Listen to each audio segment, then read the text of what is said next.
ప్రార్థన చేసుకున్నాం. ప్రత్యేకంగా బైబుల్ స్టూడెంట్స్ ఎక్లీషియాకి పిలవబడినటువంటి వారిని బట్టి ప్రభునేసుకృష్ణాములో వందనాలు తెలియజేస్తున్నాం. ఈ సత్యం లోకానికి వెల్లడిపరచాలనే ఉద్దేశంతో, సత్యం ప్రతి మనిషిని స్వతంత్రంగా చేస్తానే ఉద్దేశంతో, ఆ సత్యాన్ని ప్రతి మనిషి ఆ సత్యంలో ప్రతిష్ఠించబడాలని దేవుని సంకల్పాన్ని భూమి మీద క్రీస్తులను నెరవేర్చాడు కనుక పరిశుద్ధాత్మడు చేస్తున్నటువంటి పనిలో సత్యం నేర్చుకోవడానికి కూడి వచ్చినటువంటి మనందరిని బట్టి ప్రభు యేసుక్రీస్తు వారి తండ్రి అయిన దేవుని కృతజ్ఞతలు చెల్లిస్తూ ప్రార్థన చేసుకున్నాం. ఈరోజు తండ్రి ఎవరు అనేటువంటి తత్వంలో తండ్రి పాత్ర ఏమిటి అనేటువంటి విషయాన్ని సైమన్ గారు టీచ్ చేస్తారు కనుక నేను ఒక స్టూడెంట్గా వింటున్నాను కనుక ఆ సత్యం ఏంటో తెలుసుకోవడానికి ప్రయాసపడదాం, సత్యంలో నడుచుకుందాం, ప్రార్థన చేసుకుందాం. పరిశుద్ధుడు అయిన తండ్రి, ప్రేమగల మా ప్రభువా, మీ పరిశుద్ధ ఉన్నతమైన మహిమగల ఘనమైన నామానికి వేలాది వందనాలు స్తోత్రాలు చెల్లించున్నాం. అనాదిలో మీరు సంకల్పించిన సంకల్పాన్ని, మీ చిత్తాన్ని భూమి మీద నెరవేర్చుకుంటాను తండ్రి. నీ కుమారుని యేసుక్రీస్తు వారిని లోకానికి పంపించి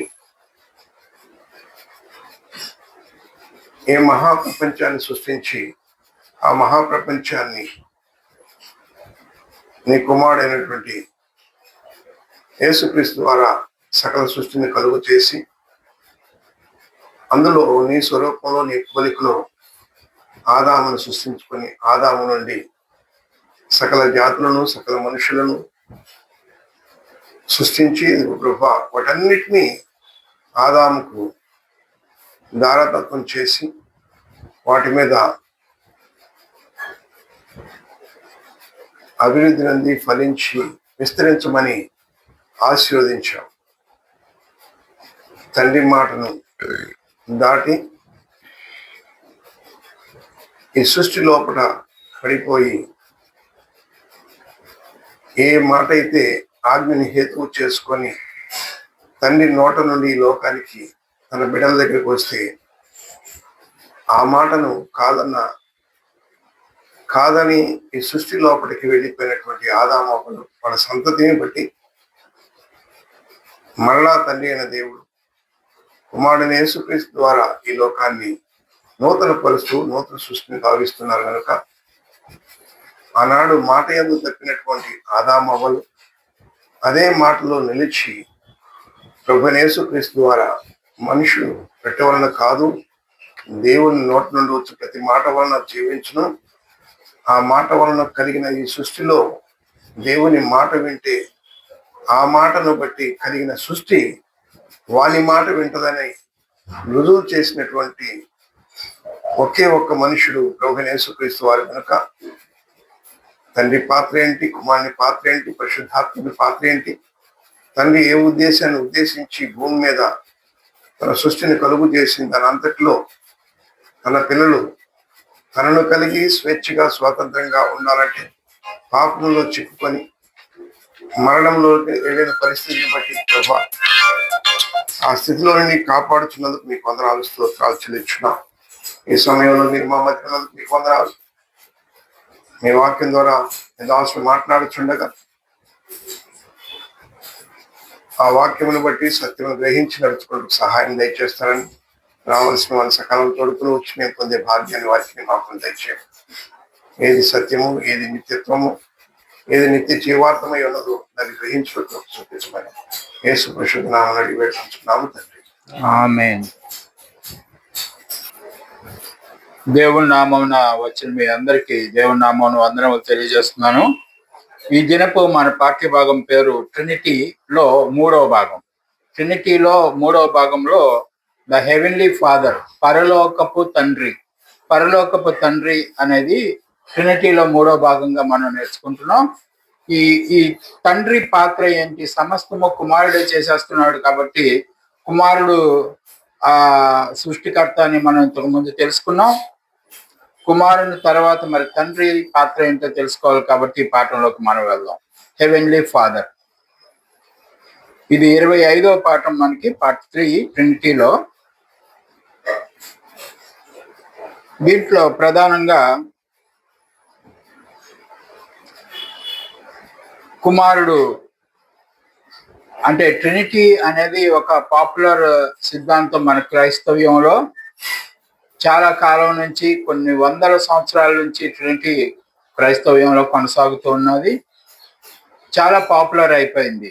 అయితే ఇప్పటి వరకు మనం ఈ పాపులర్ అయినటువంటి వాటన్నిటిని డాక్ట్రిన్స్ ఆఫ్ డెవిల్స్ అని అనుకుంటున్నాం. 1 తిమోతి 4:1 చెప్పినట్టుగా అది ఒక ఏం సిద్ధాంతం? డాక్ట్రిన్స్ ఆఫ్ డెవిల్స్ తెలుగు మాట ఏంటండి? దయ్యాల బోధ అని అని మనం ఉంటుంది. దయ్యముల బోధ ఎందును ఆ బోధల కింద వెళ్ళిపోతాయి. ఎందుకు వాటిని అలాగా తక్కువ చేసి మాట్లాడవలసి వస్తుంది అంటే అవి లేఖనంలో ఉండవు కాబట్టి, లేఖనంలో లేదు కాబట్టి. ఇప్పుడు ఒకసారి ఈ లూకా 24:49 చూస్తే ఒక మాట ఉంటుంది, చూద్దాం.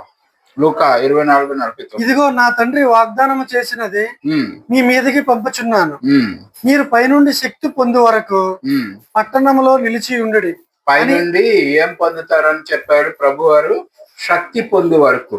దేని గురించి మాట్లాడుతున్నారంటే పరిశుద్ధాత్ముడు పైనుంచి వస్తాడు, అప్పటి వరకు మీరు ఈ ఊర్లోనే ఉండండి బాబు అని చెప్తున్నారు అనమాట. సో పైనుండి వచ్చేది శక్తి తప్పించి వ్యక్తి కాదని మనం తెలుసుకోవాల్సి ఉంటుంది ఈ లేఖనాలను బట్టి. కాబట్టి ఇక అది పరిశుద్ధాత్మ గురించిన మాట. ఇక even further study son of God revealed, కుమారుడు అని దేవుడు మనకి ఇంకేం చెప్పారంటే ప్రకటన 22:13 ఏం చెప్పారు? నేనే ఆల్ఫాయు ఒమేగాయు, మొదటి వాడను కడపటి వాడను అని తాను. సో మొదటి వాడు అంటే ఆయన సృజింపబడ్డాడు. ఇక 1:14 ఆ వ్యక్తే భూమి మీదకి శరీరధారి వచ్చారని చెప్పి. ఇక ఆయన అలాగ రాక మునుపు ఈయన ఒక యాంజిల్ అని మనం నేర్చుకున్నాం, ఆయన ఒక దేవదూత అని మనం నేర్చుకున్నాం. ఆ యాంజిల్ పేరు, ఆ దేవదూత పేరు మైకల్ అని కూడా మనం నేర్చుకున్నాం. కాబట్టి ఇక యోహాను 20:17 ఏముంది? God the father. చూడండి, యోహాను 20:17. యేసు ఆమెతో, నేను ఇంకా తండ్రి యొద్దకు ఎక్కిపోలేదు కనుక ముట్టుకొని వద్దు. అయితే నా సహోదరుల యొద్దకు వెళ్ళి, నా తండ్రియు మీ తండ్రియు, నా దేవుడును నీ దేవుడునైన వారి యొద్దకు. సో ఇక్కడ కింద ఉన్న ఆయనకి ఒక తండ్రి ఉన్నాడు, ఆ తండ్రే మనకు కూడా తండ్రి. కింద ఉన్న ఆయనకి ఒక దేవుడు ఉన్నాడు, ఆ దేవుడే మనకు కూడా దేవుడు అని ప్రభువారు స్వయంగా చెప్పారు. ఇంతేకాక ప్రకటన 3:12 ఏముంది? ఒకసారి జయించువాని నా దేవుని ఆలయంలో ఒక స్తంభముగా చేసేదను, అందులో నుండి వారి మీద అన్నిటికీ వెళ్ళిపోయిపోడు. మరియు నా దేవుని పేరును పరలోకములో నా దేవుని యొద్ద నుండి దిగి వచ్చుచున్న నూతనమైన యెరూషలేమును, నా దేవుని పట్టణపు పేరును, నా క్రొత్త పేరును వాని మీద వ్రాసేదను. కదా, ఇప్పుడు ఆ దేవుని పేరు ఎవరి మీద ఉంది? యేసు ప్రభు మీద ఉంది. సో యేసు ప్రభుతో మనం జాయిన్ అయితే ఆ దేవుని పేరు ఎవరికి వస్తుంది? మనకు కూడా వస్తుంది. ఆ ఆప్షన్ ఇచ్చారు మనకి. కాబట్టి ఈ పరలోకపు తండ్రి అని ఆయన ఉన్నాడు, ఆయన పేరే ఈయనకు వస్తుంది. ఈయన ఆ ఆఫర్ మనకు కూడా ఇస్తున్నాడు. కాబట్టి ఇప్పుడు ఆయన పేరును మనం కూడా పొందుకోవడానికి యోగ్యులము. అదేమంటారు, పరలోక పిలుపు మనకి, దానికే పరలోక పిలుపు ఇవ్వబడింది. దానికి మనం యోగ్యులం అయితే మనం పొందుకుంటాం అన్నమాట. కాబట్టి ఆ సర్వోన్నతుడైన దేవుడు ఒక ఆయన ఉన్నాడు. ఆయన గురించి మనం ఈరోజు తెలుసుకోవాల్సి ఉంటుంది. యోహాను 17:3 ఒక మాట ఉంటుంది, అద్వితీయ సత్య దేవుడు అయిన నిన్నును నీవు పంపిన యేసుక్రీస్తును ఎరుగుటయే నిత్య జీవము. కాబట్టి ఇప్పుడు మనం నిత్యము జీవించి ఉండాలంటే ఏం చేయాలా?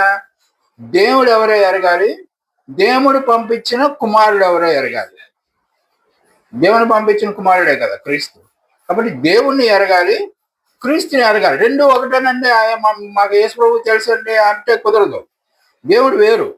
ఆ వేరుగా ఉన్న దేవుణ్ణి, ఆయన పంపించిన క్రీస్తుని వేరుగా ఎరుగుటయే నిత్య జీవానికి మూలము. సత్య దేవుడు అయిన నిన్నును అంటే తండ్రితో ప్రార్థన చేస్తున్నారండి. అది నీవు పంపిన యేసుక్రీస్తుని ఎరుగుటే నిత్య జీవం. కాబట్టి ఇక్కడ ఇంకొక మాట కూడా ఉంటుంది చూడండి, నీవు అని రాశారు కదా. Meaning of the reference of father, only father. Father ఒక్కడే ఉంటాడు, ఇద్దరు ముగ్గురు ఉండరు. ఒకవేళ తండ్రి కుమారుడు ఒకటైతే, పరిశుద్ధాత్మ కూడా ఒకటే అయితే మనకు ముగ్గురు ఫాదర్లు ఉన్నట్లు లెక్క. ముగ్గురు ఫాదర్లు ఉండరు, ఒక్క ఫాదర్ ఉంటాడు, ఆయన తండ్రి అని దేవుడు. ద ఓన్లీ సార్ వేరే వెర్షన్ నీట్ ఉంది సార్, చదవండి. ఒకే ఒక్క సత్య దేవుడు అయిన నిన్నును నువ్వు పంపిన యేసుక్రీస్తును తెలుసుకోవడమే శాశ్వత జీవం. అది అండి కొత్త ట్రాన్స్లేషన్, అది డౌన్లోడ్ చేసుకోండి. ఒకే ఒక్క సత్య దేవుడు అయిన నిన్నును నువ్వు పంపిన యేసుక్రీస్తును తెలుసుకోవడమే శాశ్వత జీవం. కాబట్టి ఇది ఒక అద్భుతమైన విట్నెస్ ప్రభు వారు ఇచ్చారు మనకి. ఇక మనం మరొక వాక్యంలోకి వెళ్దాం. 1 తిమోతి 2:5 there is one God and one mediator. ఒకే తండ్రి ఉంటారు, ఒక దేవుడు ఉంటాడు, దేవునికి మానవులకి మధ్యవర్తి ఒక్కడే. దేవుడు ఒక్కడే, దేవునికి నరులకు మధ్యవర్తి ఒక్కడే. కాబట్టి ఆయన క్రీస్తు యేసు నరుడు. ఇప్పుడు అయిపోయింది కదా ఇద్దరు. ఆ ఇద్దరులో ఒక ఆయన ఎవరు? Invisible God. ఆయన నుంచి వచ్చినటువంటి వాడు యేసు ప్రభు. అది కూడా మీరు గడిచిన పాఠంలో తెలుసుకున్నారు. కొలస్సీ 1:15 ఉంటుంది, అదృశ్య దేవుని స్వరూపం. అయితే మరి ఇంటికి దేవుడు ఎలా ఉంటాడు అంటే, దేవుడు ఆత్మ అయి ఉన్నాడు. ఆత్మని ఎవరు చూడడానికి అవ్వదు. యోహాన్ 4:24 దేవుడు ఆత్మ కనుక ఆయన ఆరాధించేవారు ఆత్మతోనూ సత్యంతోనూ ఆరాధించారు. అంతే, ఆత్మ కనుక. ఆత్మ అంటే ఇన్విజిబుల్ అన్నమాట, మనకి ఎవరికి కనబడడు ఆత్మ. 1 కొరింథీ 8:5-6 ఏముంది చూడండి. 1 కొరింథీ దేవుడు only one God the father. దేవతలు అనబడిన వారును ప్రభువులు అనబడిన వారును అనేకులు ఉన్నారు. ఆకాశంలో మీరు గుర్తుపెట్టుకోవాలి, మనకు దేవుడు ఒక్కడే గాని దేవుళ్ళు దేవతలు ఊర్లో చాలా మంది ఉన్నారు. దేశంలో, ప్రపంచంలో కూడా, ఆకాశంలో కూడా చాలా మంది ఉన్నారు. వాళ్ళందరూ దేవుళ్ళనే పిలువబడుతున్నారు. కానీ మనకైతే ఒకే ఒక దేవుడు, హూ బిలీవ్ ఇన్ గాడ్. ఈ సత్యదేవుని అనుసరించే వాళ్ళని, విశ్వసించే వాళ్ళకి ఒకడే దేవుడు. మన వర్గంలోనే మరి ముగ్గురు దేవుళ్ళని ఆరాధించే వాళ్ళు మన క్రైస్తవ్యంలోనే ఉన్నారు కదా. కాబట్టి మనం ఏమంటున్నాం, ఒకే దేవుణ్ణి ఆరాధించాం, బహుదేవత ఆరాధన. అది మనకు పాలిగమి అంటారు. ఓకే, మందు మోనోపోలి. కాబట్టి ఇవ్వండి, దేవతలు అనబడిన వారును ప్రభువులు అనబడిన అనేకులు ఉన్నారు. ఆకాశమందైనను భూమి మీదనైనను దేవతలు అనబడినవి ఉన్నను మనకు ఒక్కడే దేవుడు ఉన్నాడు. ఆయన తండ్రి, ఆయన నుండి సమస్తము కలిగాను, ఆయన నిమిత్తం మనమున్నాము. మరియు మనకు ప్రభువు ఒక్కడే, ఆయన యేసుక్రీస్తు. తండ్రి ఒక్కడే, ప్రభువు ఒక్కడే. గుర్తుపెట్టుకోండి, తండ్రి ఒక్కడే, ప్రభువు ఒక్కడే, ఇద్దరు ఒకటి కాదు. అది మనం గుర్తుపెట్టుకోవాలి. అయితే ఇది సత్యం అండి. దీనిని అందరూ అనుసరించలేకపోతున్నారు అనేది ఇంకొక సత్యం. అది ఎక్కడుంది? 1 కొరింథీ 8:7 చదవండి ఒకసారి. 1 కొరింథీ 8:7. మనం ఆయన ద్వారా కలిగే వారము, అయితే అందరి యందు ఈ జ్ఞానము లేదు. అది ప్రాబ్లం. ఇప్పుడు అందరూ ఈలాగన వాక్యాన్ని విభజించి చదవడం లేదు, సత్యవాక్యం సరిగ్గా విభజించేవానిగాను. అలా విభజించకపోవడం వల్ల మనకు వచ్చే సమస్య అన్నమాట ఇదంతా. ఇది విభజించకపోగా మనం మనసుకు తట్టినవి మనం చెప్పేస్తూ ఉంటాం. ఇప్పుడు ట్రినిటీని బలపరచడానికి నా మనసులో ఏముందో అది నేను చెప్పేస్తాను, మీ మనసులో ఏముందో మీరు చెప్పేస్తారు. ఎందుకంటే ట్రినిటీ అనేది అనాది కాలం నుంచి వస్తుంది కాబట్టి దాన్ని మేము అనుసరించాలి అని చెప్పి అలాగే చెప్పేస్తున్నాం. దాని పాయింట్ ఏంటంటే, లేఖనాన్ని లేఖనంలాగే తీసుకోవాలి, మన సొంత వాక్యాలు దాంట్లో జోడించకూడదు. సో అందరికీ ఈ జ్ఞానం లేదని క్లియర్ కట్ గా లేఖనమే చెప్తుంది, నేను కాదు. నేను చెప్తే మళ్ళీ నాకు ఏదో అహంకారం అనుకోగలరు.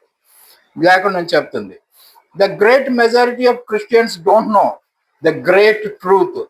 ఈ గొప్ప సత్యాన్ని అనేక మంది క్రైస్తవులు గ్రహించలేకపోతున్నారు.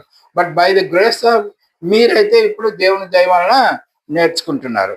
ఇప్పుడు ఒక లేఖనంకి వెళ్దాం అండి. ఆ అపోస్తల కార్యం 3:13 వెళ్దాం.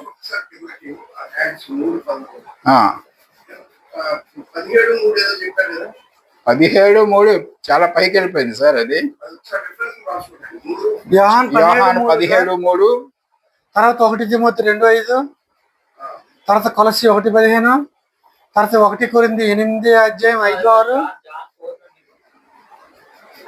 ఎక్కడ? జాన్ 4:24. దానికి ముందు దీనికి ముందు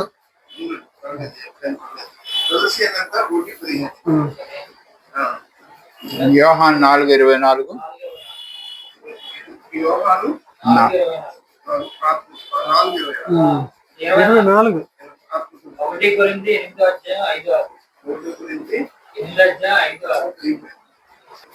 అపోస్తలుల కార్యం 3:13. అబ్రహా 3:13. అబ్రహాము ఇసాకు యాకోబు అను వారి దేవుడు అనగా మన పితరుల దేవుడు తన సేవకుడైన యేసును మహిమపరిచి ఉన్నాడు. మీరు ఆయనను అప్పగించితిరి. సేవకుడైన యేసును. ఎవరికి సేవకుడు? దేవుడు కదా ఆయన. మన పితరుల దేవుడు తన సేవకుడైన యేసును పితరుల దేవుని యొక్క సేవకుడు. ఆయన చెప్పిన పని చేస్తారు, ఆయన చెప్పిన మాటలే మాట్లాడతారు, కాబట్టి సేవకుడు అన్నాడు. అంతేగాని ఈయనేం తక్కువవాడు కాదు. ఈయన సృష్టికర్త అయి ఉన్నాడు. అయినప్పటికీ మన కొరకు ఆయన సేవకునిగా తగ్గించుకొని వచ్చాడు అనమాట. So Abraham, Isaac and Jacob revealed himself as known as L షదాయ్ అంటారు. ఎల్ షదాయ్ అంటే అర్థం ఏమంటే, ఆ హీబ్రూ వర్డ్ అది. ఎల్ షదాయ్కి అర్థం ఏంటంటే గాడ్ ఆల్ మైటీ. దేవుడు సర్వశక్తిమంతుడు. దేవుడు సర్వశక్తిమంతుడు అని అంటుంటాడు. 6:3. నేను సర్వశక్తి గల దేవుడను పేరున అబ్రహాము ఇస్సాకు యాకోబులకు ప్రత్యక్షమైతిని. ఎవరు? ఇందాక పాఠంలో మనం నేర్చుకున్న ఆల్మైటీ గాడ్ అని పిలువబడే అక్కడ ఏమన్నాం మనం? సర్వశక్తి గల దేవుడు. దూత అండి, ఒక దూత. ఆ పేరు యేసుక్రీస్తుకి ఈ లోకానికి రాకమునుపు ఆయన ఏమనుకున్నాం మనం? ఆయన పేరు పెట్టుకున్న ఒక దూత, మైకల్ అని కూడా అనుకుంటున్నాం. అతను ఆ పేరుతో నేనే వచ్చానని చెప్తున్నారు ఇక్కడ. మళ్ళీ చదవండి ఒకసారి. మైకిల్ అలా ఉండరు. Okay Michael, okay Michael. Michael Strong's డిక్షనరీలో చూస్తే దేవుని స్వరూపము అని ఉంటుంది. ఓకే, స్ట్రాంగ్స్ లో చూడండి. జాగ్రత్త, ఇది చదవండి ఒకసారి. నిర్గమకాండం 6:3. నేను సర్వశక్తి గల దేవుడను పేరున అబ్రహాము ఇస్సాకు యాకోబులకు ప్రత్యక్షమైతుంది. సర్వశక్తి గల దేవుడును అనే పేరుతో ఈయన కనిపించాడు వీళ్ళకి. ఇన్ కేస్ ఆఫ్ నేను ఒక కంపెనీకి హెడ్, నేను నిన్ను పంపించాను, నువ్వు ఎవరి తోలక? నా తోలక. నువ్వు ప్రసాదు కాదు, నీలో నేను కనబడాలి వాళ్ళకి. తండ్రి కనిపించాడు, రిప్రజెంట్ చేస్తున్నాడు. పని చేసింది తండ్రి. ఓకే, పని చేసింది. ఇప్పుడు రండి ఎక్సోడస్ నిర్గమకాండంలో 3:13 మోషే గారు పొద దగ్గరికి, ఇక్కడ బొమ్మ కూడా ఉన్నది చూడండి, మండుతున్న పొద దగ్గరికి వచ్చినప్పుడు అక్కడే మనకు కనిపించాడు, బర్నింగ్ బుష్ దగ్గర. సార్ 3:13. మోషే చిత్తగించుము, నేను ఇజ్రాయేలీయుల యొద్దకు వెళ్ళి వారిని చూచి మీ పితరుల దేవుడు మీ యొద్దకు నన్ను పంపెనని వారితో చెప్పగా, వారు ఆయన పేరేమి అని అడిగిన ఎడల వారితో నేనేమి చెప్పవలనని దేవుని అడిగాను. దేవుణ్ణి అడిగాడు. దేవుడు ఎవరు? ఇప్పుడు ఆ పైనుంచి వచ్చిన ఇందాక సేవకుడు, దూత. ఆయన పేరు పెట్టుకుని వచ్చిన దూత. ఆయన పేరు తండ్రి అయిన సర్వోన్నతులైన దేవుని పేరు పెట్టుకుని వచ్చిన దూతే ఇక్కడ మాట్లాడుతున్నాడు. ఆ దూతని మోషే అడుగుతాడు, మేము వెళ్ళి ఎవరికైనా చెప్పాలంటే పితరుల దేవుడు అంటున్నావు కదా, నువ్వు పితరులు ఏం పేరు చెప్పాలా అంటాడు. అప్పుడు ఏం చెప్పారు? అందుకు దేవుడు నేను ఉన్నవాడను అనువాడనై ఉన్నానని మోషేతో చెప్పాడు. అదే పేరు చెప్తాడు, ఉన్నవాడును అనువాడని చెప్పమంటాడు. యేసు ప్రభువే మాట్లాడుతాడు. అబ్రహాం ఇసాకు యాకోబుతో మాట్లాడిన దేవుడే మోషేతో కూడా మాట్లాడుతున్నాడు. మనం దేవుడు దేవుడు అంటున్నాం కానీ దేవుడు కాదు, అతను దేవుని పేరుతో వచ్చినటువంటి దేవుడు. ఆదికాండంలో 12వ అధ్యాయంలో అబ్రహామును పిలిచేది యేసు ప్రభువారే. మరి ఇంకెవరు ఇచ్చారు? అదే కదా, ఆ మర్మమే మనం తెలుసుకోవాల్సింది. ఆ గొప్పతనం తెలుసుకోవట్లేదు రికార్డింగ్. మీరు మీ అవన్నీ ఎడిట్ చేసుకుంటే ఎక్సోడస్ 3:14 చూడండి. అందుకు దేవుడను నేను చదివాను సార్, ఉన్నవాడను అనువాడనై ఉన్నానని మోషేతో చెప్పాను కదా. ఇప్పుడు ఉన్నవాడును అనువాడు అనేది అయామ్ అని అంటున్నారు కదా. ఈ అయామ్ అనే మాట ఆ హీబ్రూ లాంగ్వేజ్ లో YHWH అని ఉంటుందండి. ఇప్పుడు ఈ YHWH ని మనకి తెలుగులో అచ్చులు హల్లులు అంటారు కదా. కాన్సనెంట్స్ వవెల్స్ అని ఉంటాయి. కాన్సనెంట్స్ మనం ఎంత పక్క పక్కన పేర్చినా మనం పలకడానికి అవదు వితౌట్ వోవెల్స్. వోవెల్స్ మధ్యలో పెడితేనే మనం పలకడానికి అవుతుంది. ఇప్పుడు YHWH ని మీరు ప్రొనౌన్స్ చేయండి, చేయగలరేమో? అవదు, ప్రొనౌన్స్ చేయడానికి అవదు. దాంట్లో లోపల వోవెల్స్ పెట్టాలి, పెడితేనే అవుతుంది. అంటే దేవుని పేరు ఉచ్చరించడానికి వీలు కాని రీతిలో ఉంది అక్కడ. ఎక్కడ? హెబ్రూలో. దాన్ని ఇంగ్లీష్ లో ట్రాన్స్లేషన్ చేస్తే YHWH అని వస్తుంది. దీన్ని కూడా మనం పలకడానికి లేదు. కాబట్టి వీళ్ళు ఏం చేశారంటే YAHWEH అని పెట్టారు. అంటే ఓవెల్స్ కలిపారు దానికి. ఓవెల్స్ తెలుసు కదా మీకు, AEIOU అవే ఓవెల్స్.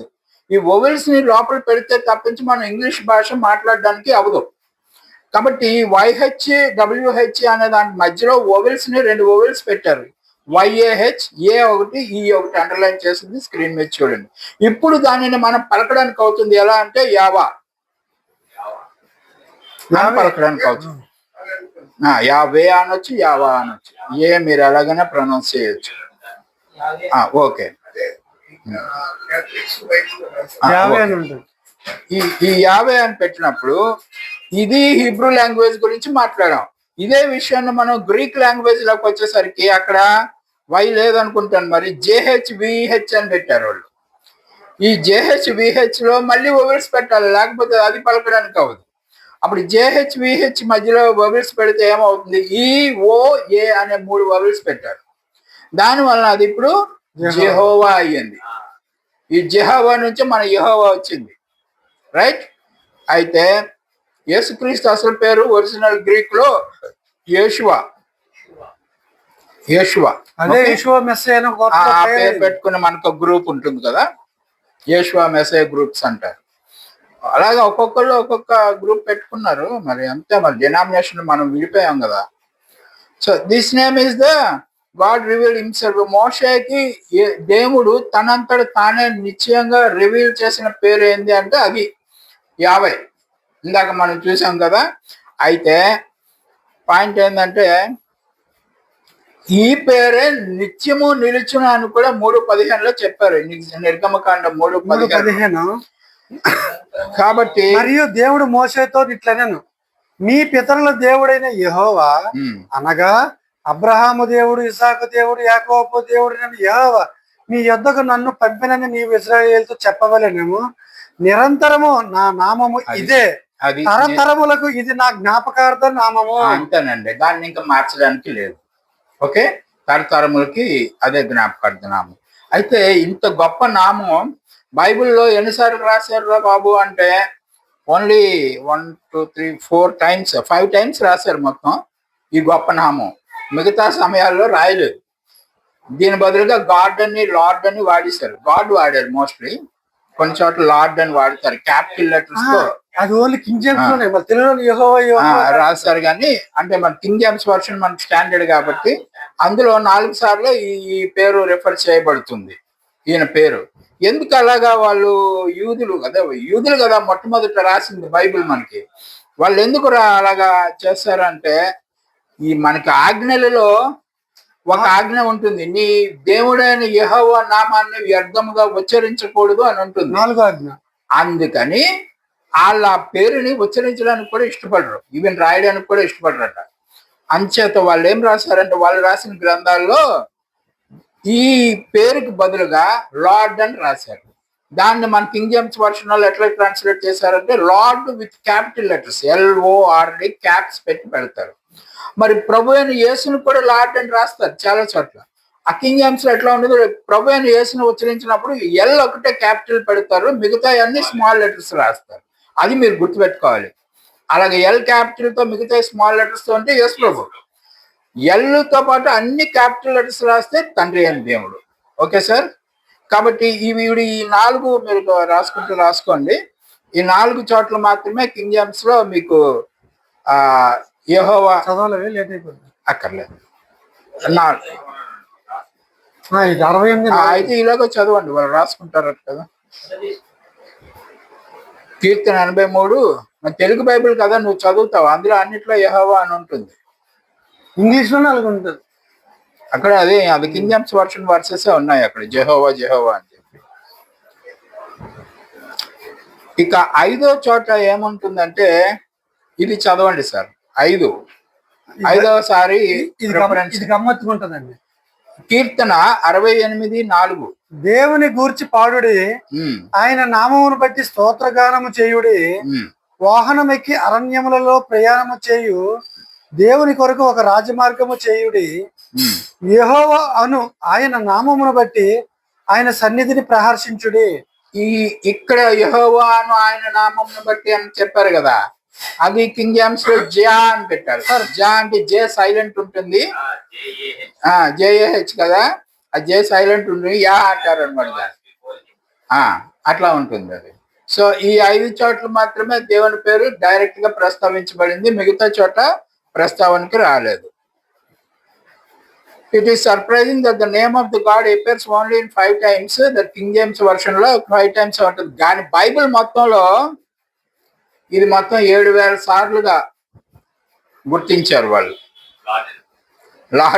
లార్డ్ అని రాసి, అంటే దేవుని పేరు దేవుడు అని చెప్పి ఒరిజినల్ పేరు వాడకుండా దేవుని పేరు దేవుడు అని చెప్పి సుమారు 7,000 సార్లు వాడారు. అంచేత అదిగో నేను చెప్పాను కదా, క్యాపిటల్ లెటర్స్ వాడతారని. అది చూడండి, అది రెడ్ ఆరో వేసి లార్డ్ అని రాసి క్యాపిటల్స్ రాశారు. ఓల్డ్ టెస్ట్మెంట్ లోనే 7,000 టైమ్స్ అది మోర్ దెన్. మిగతా ఈ కన్నడ, హిందీ, మరాఠీ భాషల్లో మామూలు యెహోవా అని రాస్తారులేండి. అవన్నీ మన తెలుగులో కూడా యెహోవా అని రాస్తారు. రైట్. ఇప్పుడు నిర్గమకాండం 27కి వెళ్దాం ఒకసారి. ఎందుకు అలాగ చేయవలసి వచ్చిందో, నీ దేవుడని యెహోవా నామమును వ్యర్థముగా ఉచ్చరింపకూడదు. అది ప్రాబ్లం. దానివల్ల వాళ్ళు అలా చేశారు. ఇది తండ్రికి సంబంధించిన మ్యాటర్ అండి. ఇక వీళ్ళు ఇలా ఉంటే మనకి ఒక గ్రూప్ ఉంది మన డినామినేషన్స్ లో, జెహోవా విట్నెసెస్ అని ఒక గ్రూప్ ఉంటుంది. మరి దేవుని నామాన్ని వ్యర్థంగా ఉచ్చరించకూడదు అనేటప్పుడు జెహోవా విట్నెసెస్ అని ఒక గ్రూప్ పెట్టేసుకుని మాటిమాటికి, మరి అప్పుడు వాళ్ళు గ్రూప్ ఉన్నదంటే వాళ్ళు మాటిమాటికి ఆ పేరు పలుకుతారు కదా. మీరు ఎవరంటే మేము జెహోవా విట్నెసెస్. నువ్వు అనవసరంగా జెహోవా జెహోవా జెహోవా 10 సార్లు చెప్తున్నావు. వాళ్ళు చెప్పకూడదని లేఖనం చెప్తుంది. అంతే. కాబట్టి అది తప్పు. అలా పెట్టుకోవడం కూడా తప్పని మనం గుర్తించడం జరుగుతుంది. కాబట్టి ఎందుకు అట్లాగా అంటే, ఈ ఎర్త్లీ ఫాదర్స్ పేరే ఎందుకు ఆ పేరు ఉచ్చరించకూడదు అనేది మనకు తెలియాలి కదా. ఇప్పుడు మీరందరూ, మీ అందరికి తండ్రులు ఉన్నారు, నాకు కూడా తండ్రి ఉన్నాడు. మన తండ్రి నామాన్ని మనం ఎప్పుడైనా, ఇప్పుడు మా తండ్రి నామం జడ్సన్, జడ్సన్ గారు బాగున్నారా అని నేను ఎప్పుడైనా అంటానా? నాన్నగారు బాగున్నారా అంటాను. జడ్సన్ అని అన్న కదా. ఎందుకన్నా, భూలోకంలో ఉన్న తండ్రినే మనం పేరు పెట్టి పిలవం కదా. పరలోకంలో ఉన్న సర్వోన్నతుడైన దేవుణ్ణి, సర్వ జనాలకి తండ్రి అయినటువంటి దేవుణ్ణి మనం పేరు ఎట్లా పెట్టి పిలుస్తాం? ఇట్ ఈస్ ఆ మర్యాదే కాదు, చేయాలి. కాబట్టి ఆ పేరు బహుశా అందుకని పిలవకూడదని చెప్పి రాశారేమో కమెంట్మెంట్ లో. కానీ వాస్తవానికి అక్కడ పిలవకూడదు అని రాశారు కాబట్టి తండ్రిని పేరు పెట్టి పిలవకూడదు, మనం పిలవకూడదు, అంతే, ఫినిష్. అయితే యేసుక్రీస్తు కూడా దేవుని నామాన్ని దేవుడని అన్నాడు, కానీ యెహోవా అది అని చెప్పలేదు ఆయన కూడా. మీరు గమనించండి. సో అపోస్తలులు కూడా ఎక్కడ కూడా యెహోవా యెహోవా అని మాట్లాడలేదు. మాటే రాదు. తండ్రి అని దేవుడు, తండ్రి అని దేవుడు అని అంటారు. కాబట్టి ఈ పరలోక ప్రార్థన చెప్పాడు కదా యేసు ప్రభు వారు, అక్కడ కూడా ఆయన పరలోక మందున్న తండ్రి అంటున్నాడు, కానీ పరలోక మందున్న యెహోవా అని మాట్లాడలేదు ఆయన. ఇక పేతురు గారు ఎక్కడ చూడండి ఒకసారి. అపోస్తులు పేతురు, అపోస్తులు యాకోబు, అపోస్తులు పౌలు, అపోస్తులు యోహాను, అపోస్తులు యోదా తండ్రి తండ్రి అన్నారు అనే మాట మాట్లాడారు. మన యేసుని ప్రభు అని పిలిచారు, తండ్రిని తండ్రి అయిన దేవుడు అని పిలుస్తారు. కాబట్టి ఈయన పేరుని వాళ్ళు ప్రస్తావించలేదని అలాగనే పిలుస్తున్నారు. So we should learn that the following their examples. మనం వాళ్ళని అనుసరించాలని. మనం తండ్రి అంటే కరెక్టే. ఇక్కడ మనం భూలోకంలో ఉన్న మనమే మన తండ్రులను పేరు పెట్టి పిలవట్లేదు కదా అనేది పాయింట్. ఓకే, ఒకసారి 8:58 యోహాను 8:58. యేసు అబ్రహాము పుట్టక మునిపే నేను ఉన్నానని మీతో నిశ్చయంగా చెప్పుచున్నాను అని. అక్కడ నేను ఉన్నాను అంటే నేను ఇంగ్లీష్ లో ఆయామ్ అని ఉంటుంది. ఆయామ్ అంటే ఎవరు? తండ్రి కదా, తండ్రి నామం కదా అది. సో అది Jesus is the almighty heavenly father who set Moses from the burning bush లో ఆయామ్ అని చెప్తాడు కదా, అక్కడ ఉన్నానని చెప్తాడు. ఇప్పుడు that this is not so and not what Jesus meant. యేసు ప్రభు ఉద్దేశం ఏమిటి ఇలాగ అనట్లో? ఆయన ప్రభు వారి ఉద్దేశం ఏంటో మనకు తెలియాలంటే 1 తిమోతి 6:16కి వెళ్ళాలి. 1 తిమోతి 6:16. సమీపింపరాని తేజస్సులో ఆయన మాత్రమే వసించుచు అమరత్వము గలవాడై ఉన్నాడు. మనుషులలో ఎవడునో ఆయన చూడలేరు, ఎవడునో చూడనేరరు. అది ఆయనకు ఘనతయు శాశ్వత ప్రభావం కలుగును గాక. ఆమేన్. అంటే ఎవరు చూడలేరు, అది సత్యం. ఆయన ఎవరు చూడలేరు, ఆయన స్వరం కూడా ఎవరు వినలేరు, ఆయన స్వరం కూడా ఎవరు వినలేదు. కాబట్టి ఇప్పుడు పితరులందరూ విన్నది ఎవరి స్వరం? ప్రభువారి స్వరమే. ఇలా చూస్తే ఒకవేళ చూడలేదు, ఒకవేళ చూస్తే ఎవరిని చూశారు? ప్రభువునే చూడాల వేరే రూపంలో. కాబట్టి ఒకసారి ఇక్కడికి కూడా వెళ్దాం. 5:37 యోహాను 5:37. మరియు నన్ను పంపిన నా తండ్రియే నన్ను గూర్చి సాక్ష్యం ఇచ్చుచున్నాడు. మీరు ఏ కాలమందైనను ఆయన స్వరము వినలేదు, ఆయన స్వరూపము చూడలేదు. మరి డైరెక్ట్ చెప్పారు కదా స్టేట్మెంట్. కాబట్టి ఇప్పుడు యేసు ప్రభు చెప్పారు కాబట్టి ఇప్పుడు యేసు ప్రభువుని చూస్తే ఆయన చూసినట్టే, యేసు ప్రభువుతో మాట్లాడితే ఆయనతో మాట్లాడినట్టే. అందుకనే కదా ఆయన ఎవరు అడుగుతాడు, ఫిలిప్ అడుగుతారు, ఇంకా నీకు తెలియదా, ఇంకా నువ్వు గుర్తుపట్టలేదా అంటాడు. అది చూసి మన వాళ్ళు అనుకుంటారు ఈయన దేవుడు అనేస్తారు. నెవర్, ఈయన దేవుడు కాదు, దేవుడు వేరే ఉన్నాడు. ఈయన ఆయన స్వరూపంతో, ఆయన వాయిస్ తో, ఆయన పనుల మీద వచ్చి పని చేస్తున్నాడు కాబట్టి అలా పిలవమంటున్నాడు. అది అన్నమాట. రండి మిగతా వాక్యాలకు వెళ్ళిపోతే అన్ని అర్థమైపోతాయి. 1:18 యోహాను. No man has seen God at ఎప్పుడైనా దేవుడు చూడలేదంట. ఇంకోటి కొలసి 1:15 ఎందుకు చూడలేదు? ఆయన అదృశ్య దేవుడు. అసలు తండ్రి అయిన దేవుడు అదృశ్యుడు, ఎవరు చూడడానికి అవ్వదు కాబట్టి ఎవరు చూడలేదని చెప్తున్నారు. ఎవరైనా చూడాలనుకుంటే ఇప్పుడు యేసుని చూస్తే తండ్రిని చూసినట్టు లెక్క. అందుకనే ఇప్పుడు యోహాను 1:1 ఏమంటారు? జీవవాక్యమును కూర్చున్నది ఆది నుండి ఏది ఉండెనో, మేమేది వింటిమో, కన్నులారా ఏది చూచితిమో, ఏది నిజానించి కొనుక్కుంటిమో, మా చేతులు దేనిని తాకి చూచెనో అది మీకు తెలియజేయుచున్నాము. ఇప్పుడు గమనించండి, తండ్రి అయిన దేవుణ్ణి ఎవరు చూడలేదు, ఎవరు ముట్టుకోలేదు, ఎవరు వినలేదు అతని వాయిస్. కానీ వీళ్ళు ఏం రాస్తున్నారు అపోస్తలు? మేము చూసాం, ముట్టాం, తాకాం, విన్నాం. ఎవరిని ముట్టుకున్నారు వీళ్ళు? ఎవరితో తిన్నారు, ఎవరితో తాగారు, ఎక్కడ కూర్చున్నారు, ఎవరి మాటలు విన్నారు? తండ్రి అయిన దేవుని వినలేదంట కదా. మరి ఎవరిది విన్నారంటే తండ్రి అయిన దేవుని పేరుతో వచ్చిన వాని మాటలు విన్నారు, ఆయనని తాకారు, ఆయనతో తిన్నారు, ఆయనతో ఉన్నారు. అదనమాట అపోస్తలుకు ఉన్న క్యారెక్టర్. ఇప్పుడు అందరూ అపోస్తలు అని పిలిపించుకుంటున్నారు కానీ అపోస్తలు అంటే వాళ్ళే. అందుకనే 12 మంది ఉంటారు. వాళ్ళు 11 మంది ఉండరు, 13 మంది కూడా ఉండరు, 12 మంది ఉంటారు. ఒకడు మిస్ అయిపోయిన ఒక ప్లేస్ లో మళ్ళీ ఇంకొక ఆయన వచ్చాడు కదా, 12 ఉంటాడు. ఎందుకు ఈ 12 నెంబర్ అంత ప్రాముఖ్యం అంటే ఆయనతో కలిసి జీవించారు, ఆయన్ని ముట్టుకున్నారు, ఆయన చూశారు, ఆయన విన్నారు, ఆయనతో తిన్నారు.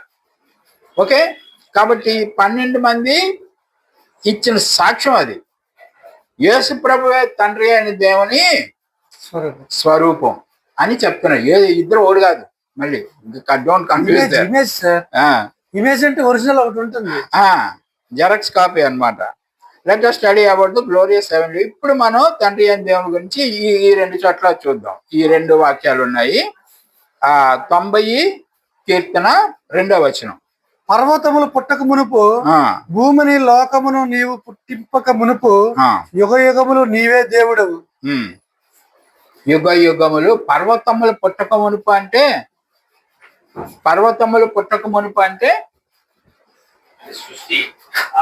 ఎనిమిదో ప్రోవర్బ్స్ 8లో చూసాం కదా, పర్వతాలు పుట్టుక మునుపు భూమి పుట్టుక మునుపు ఏమి లేనప్పుడు నేను ఆయన దగ్గర ఉన్నానని చెప్తున్నాడు కదా.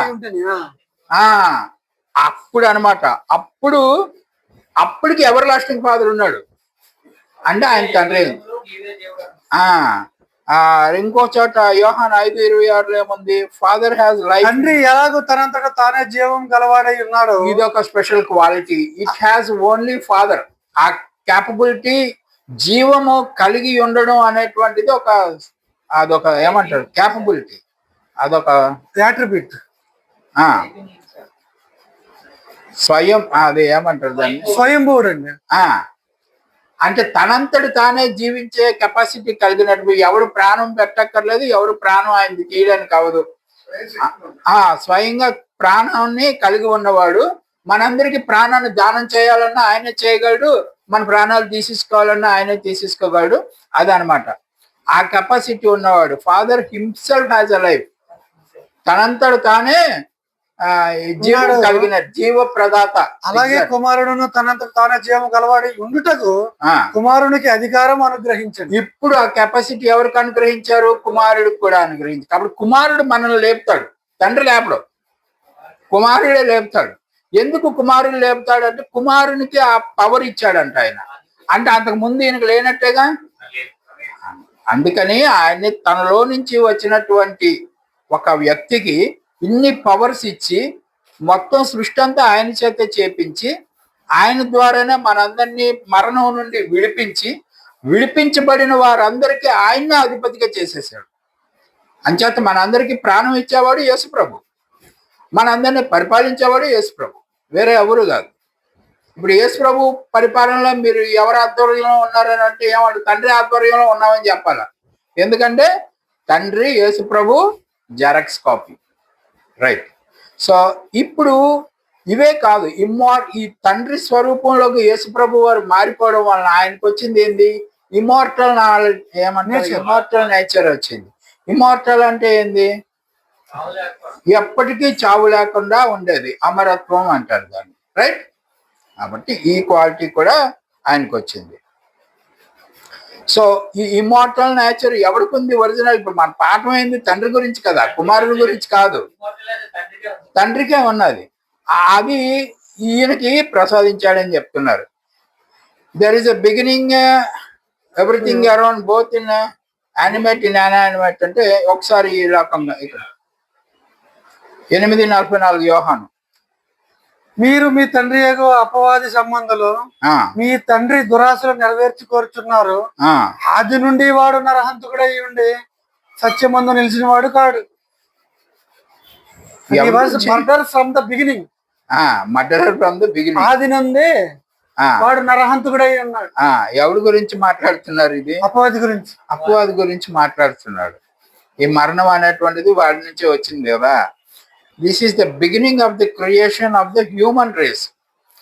ఒకసారి యోహాను 1:1 వెళ్ళండి. ఆది యందు వాక్యం ఉండెను కదా, ఆది యందు వాక్యం ఉండెను. అప్పుడున్న తండ్రి చేత తయారు చేయబడిన వాక్యం అది. అంటే వాక్యం అంటే యేసుప్రభు మన భాషలో. అయితే పాజిటివ్ ఎప్పుడైతే ఉందో నెగిటివ్ కూడా అక్కడే పెట్టాడు. ఆదిలోనే తండ్రి అయిన దేవుడు తనంతట తాను జీవం కలిగిన వాడు, తనంతట తాను జీవం కలిగిన వాడు యేసుప్రభుని తయారు చేశాడు. అప్పుడు ఒక దేవదూత. అదే ప్రీవియస్ పాఠంలో నేర్చుకున్నాం. ఇప్పుడు అట్ ద సేమ్ టైమ్ యేసుప్రభు ద్వారా మొట్టమొదటి చేయబడిన వాడు ఎవడు? లూసిఫర్. గడిచిన పాఠంలో ఉంది, మరి మీరు పట్టుకున్నారు లేదా పాయింట్? యేసుప్రభు దేవుని చేత చేయబడితే లూసిఫర్ యేసుప్రభు చేత చేయబడ్డాడు. మొట్టమొదటి క్రియేషన్ యేసుప్రభు అయితే యేసుప్రభు ద్వారా మొట్టమొదటి క్రియేషన్ లూసిఫర్. యేసుప్రభు వారు, యేసుప్రభు సృష్టిలో మొదలు లూసిఫర్. ఇప్పుడు లూసిఫర్ దేవునికి యాంటీ, అంటే యేసుప్రభుకి యాంటీ. యేసుప్రభు జీవం కలిగిన వాడైతే ఈయన అందరికీ జీవం ఇచ్చేవాడైతే వాడు అందరికీ మరణం ఇచ్చేవాడు. ఎందుకంటే అవి రెండు అట్లా పెట్టారు. అవి రెండు లేకపోతే ఒక దాని విలువ మనకు తెలియదు. This is the beginning of God creation. Only begotten sun యేసుక్రీస్తు. ఓకే, ఆది కాండంలో 1:1 ఆది యందు దేవుడు భూమాకాశములు సృష్టించాడు కదా, ఆది యందు చెప్తున్నాడు సార్. ప్రతి ఆది యందు అనేది చెప్తాడు. God we read that our beginning, ఎప్పటికీ ఉండేది అనమాట. ఐఆమ్ దట్ ఐఆమ్ అనేటప్పుడు నేను ఉన్నవాడును అనువాడు. తండ్రి అనే దేవుని గురించి మాట్లాడుకునేటప్పుడు ఉన్నవాడు అనువాడు అంటారు. ఫ్రెంచ్ బైబుల్లో లెస్ ఎటర్నల్ అని చెప్పి రాసి ఉంటుందట, అక్కర్లేదులేండి అవన్నీ. ఇర్మియా 32:7, 32:27 ఇర్మియా. ఈ 3 వచనాలు టకటక చదివేసేయండి సార్. 32 నీ తండ్రి తోడపుట్టిన షల్లూము కుమారుడగు హనమేలు నీ యొద్దకు వచ్చి అనానవతిలోనున్న నా భూమిని కొనుటకు విమోచకుని ధర్మము నీదే, దాన్ని కొనుక్కునమని చెప్పును. తప్పు చదువుతున్నట్టున్నా. 32:27 32:7 సార్. 27 ఇక్కడ చూడండి సార్, స్క్రీన్ మీద చూడండి. ఇర్మియా 27. నేను యెహోవాను, సర్వ శరీరులకు దేవుడను, నాకు అసాధ్యమైనది ఏదైనా నుండునా. సర్వ శరీరులకు దేవుడు యెహోవా, సర్వ శరీరులకి దేవుడు. అది గుర్తుపెట్టుకోండి చాలు. అది రైట్. ఇప్పుడు ఏషియా 45:12 వెళ్ళండి.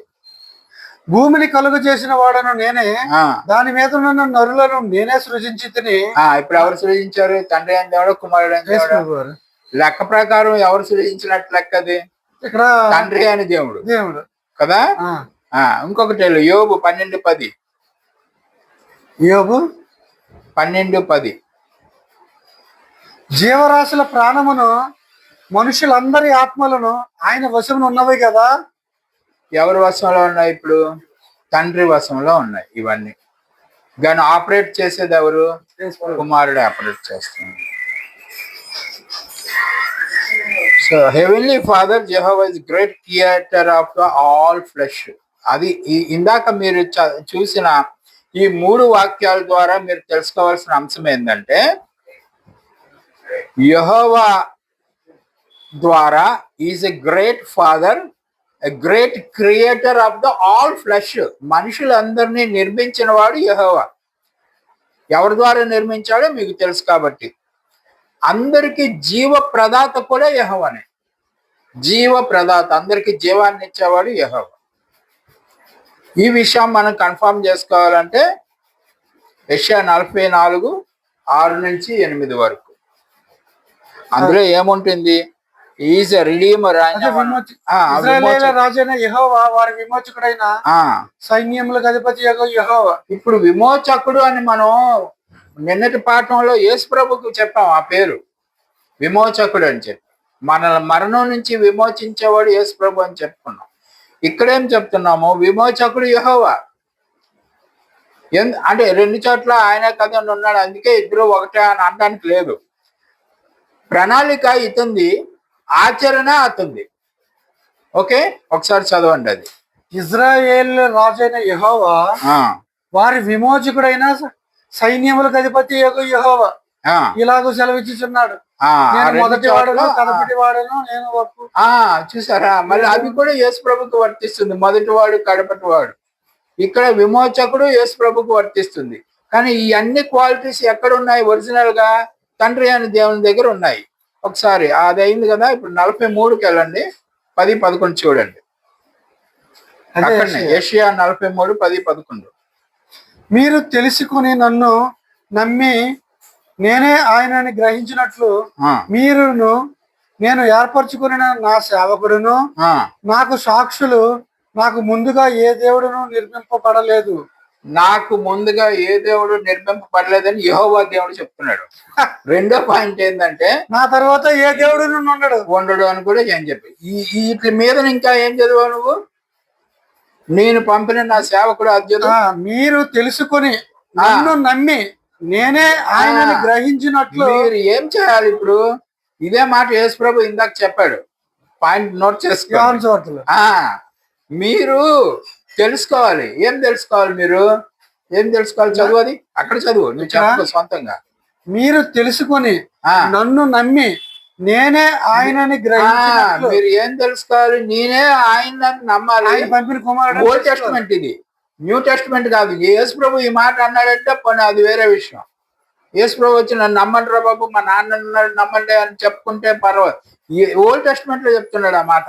ఇప్పుడు ఓల్డ్ టెస్ట్మెంట్ లో చెప్తున్నాడంటే యెహోవా తండ్రి కదా అతను. మీరు నమ్మాలి, నేనే ఆయనని మీరు గ్రహించాలి.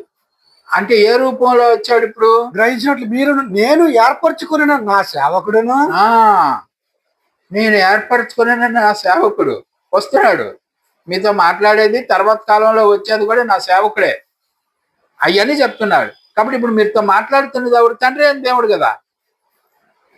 తండ్రి అయిన దేవుడు స్వయంగా ఎవరితో మాట్లాడు కానీ ఆయన పేరుతో వచ్చి ఈయన మాట్లాడుతున్నాడు. విషయం గ్రహించారా? అంటే ఇప్పుడు మనం గ్రహించవలసిన పాయింట్ ఏంటి? తండ్రి వేరుగా ఉన్నాడు, కుమారుడు వేరుగా ఉన్నాడు అనే పాయింట్ గ్రహించడానికి ఈ వాక్యాలన్నీ మనం చెప్పుకుంటున్నాం. ఇద్దరు ఒకటే అనే దీంట్లో ఉన్నాం కదా మనం. అవన్నీ చెప్తే ఇవన్నీ గంగలో ఆ భ్రమలో నుంచి బయటకు రావడం గురించి ఈ లేఖనాలన్నీ మనం ముందు పెట్టుకుంటున్నాం. రైట్? అర్థమైంది.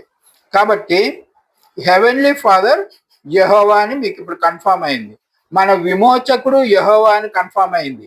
మనకన్నా ముందు ఆదియు అంతమున ఉన్నాడు యెహోవా అని కూడా మీకు కన్ఫర్మ్. ఇదే మాట ఆదియు అంతము అనేటప్పటికి యేసుక్రీస్తు గురించి మాట్లాడుకున్న మొట్టమొదటి పుట్టినవాడు అని ఉంటుంది. అక్కడ అలాగా స్మరించింది అది.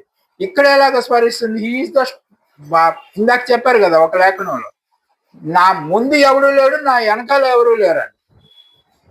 అది ఆది అంతం. ఇక్కడ నాకు ముందుగా ఏ దేవుడు నిర్మింపబడలేదు, అందుకని నా తర్వాత ఏ దేవుడు ఉండడు, అందుకనేసి అక్కడ చెప్పారు. అక్కడ కూడా యేసు ప్రభు కన్నా ముందుగా ఎవరిని ఆయన తయారు చేయలేదు, యేసు ప్రభు తర్వాత ఎవరిని ఆయన తయారు చేయలేదు. అర్థమైందా? కన్ఫ్యూజ్ అవ్వకండి. అది యేసు ప్రభు, ఇది యేసు ప్రభు అని అనకూడదు అనేసి నేను తాపత్రయపడుతున్నాను, మీకు అర్థం అవ్వాలని. రైట్. రిడీమర్, విమోచకుడు, విమోచకుడు, రక్షకుడు. ఈ మూడు మాటలు కూడా ఇక్కడ చూడండి. రిడీమర్ అని అన్నాం కదా, అంటే విడుదల చేయవాడు, విమోచకుడు అంటాం కదా. ఈ విమోచకుడు అగో తెలుగులో వచ్చింది చూడు. అయితే నా విమోచకుడు సజీవుడనియు తర్వాత ఆయన భూమి మీద నిలిచునని నేను ఎరుగుదును. 19:25. గలతీ 3:13. ఇవి నేను రెడీ చేసి పెట్టాను తెలుగులో కూడా. ఆత్మను అనుసరించి వాగ్దానము విశ్వాసం వలన మనకు లభించినట్లు అబ్రహాము పొందిన ఆశీర్వాదమును క్రీస్తు యేసు ద్వారా అన్యజనులకు కలుగుటకై, చూసారా, విమోచకుడు క్రీస్తు యేసు ద్వారా కలుగుటకై క్రీస్తు మనకుగాను శాపగ్రహి అయి మనలను ధర్మశాస్త్రము యొక్క శాపము నుండి విమోచించెను. కాబట్టి విమోచించాడు. ఎలా విమోచించాడో ధర్మశాస్త్రం నుండి మనల్ని, ఈ ప్రణాళిక ఎవరిదంటే తండ్రి అయిన దేవునిది, ఆచరణలో పెట్టిన వాడు కుమారుడు అని చెప్పి మనకి గలతీ 3:13 చెప్పారు. ఇక ఈయన రక్షకుడు ఎలాగయ్యాడు? రక్షకుడు అది చూద్దాం. 1 యోహాను 4:14. మరియు తండ్రి తన కుమారుని లోక రక్షకునిగా ఉంచుటకు పంపి ఉండుట మేము చూచి సాక్ష్యం ఇస్తున్నాము. రక్షకుడు వచ్చాడు. యేసు ప్రభు రక్షకుడు అంటాం. ఎవరు పంపించారు ఇతన్ని? తండ్రి పంపి. అప్పుడు మిమ్మల్ని రక్షించిన వాళ్ళు ఎవరు? తండ్రి కదా. అతని మెదడులో ఉంది మిమ్మల్ని రక్షించాలని, మానవాళి మొత్తాన్ని మరణం నుండి రక్షింపజేయాలని ఆయన మెదడులో ఉంది.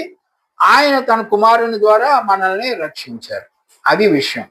కాబట్టి ఆయన రక్షకుడు, ఆయన విమోచకుడు, తండ్రి అయిన దేవుడు.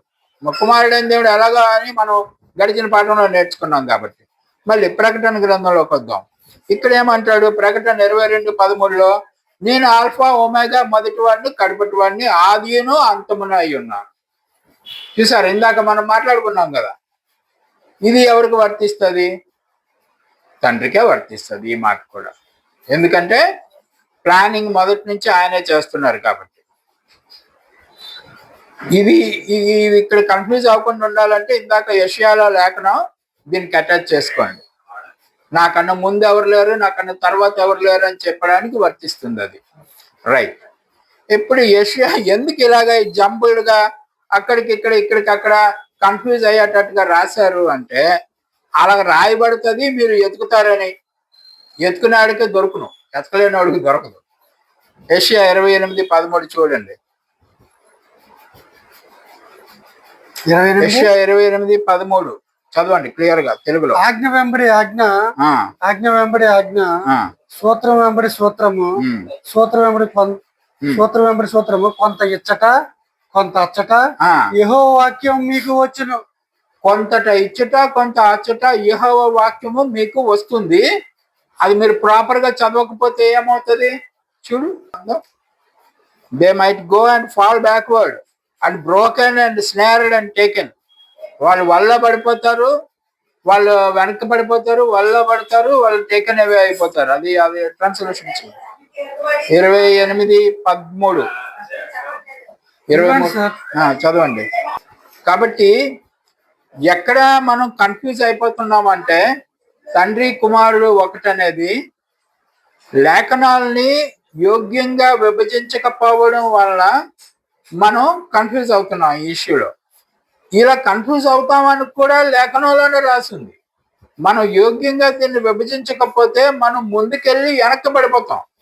వెనక్కి పడిపోయి ఏమవుతాం అంటే 3 పాయింట్లు రాశారు ఇక్కడ.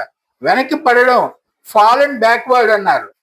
ఫాల్ అండ్ బ్యాక్వర్డ్ అంటే వెనక్కి పడతాం, అంటే ముందుకెళ్ళడం మనిషి వెనక్కి వస్తాం. రెండోది బి బ్రోకెన్, మనం విడగొట్టబడతాం.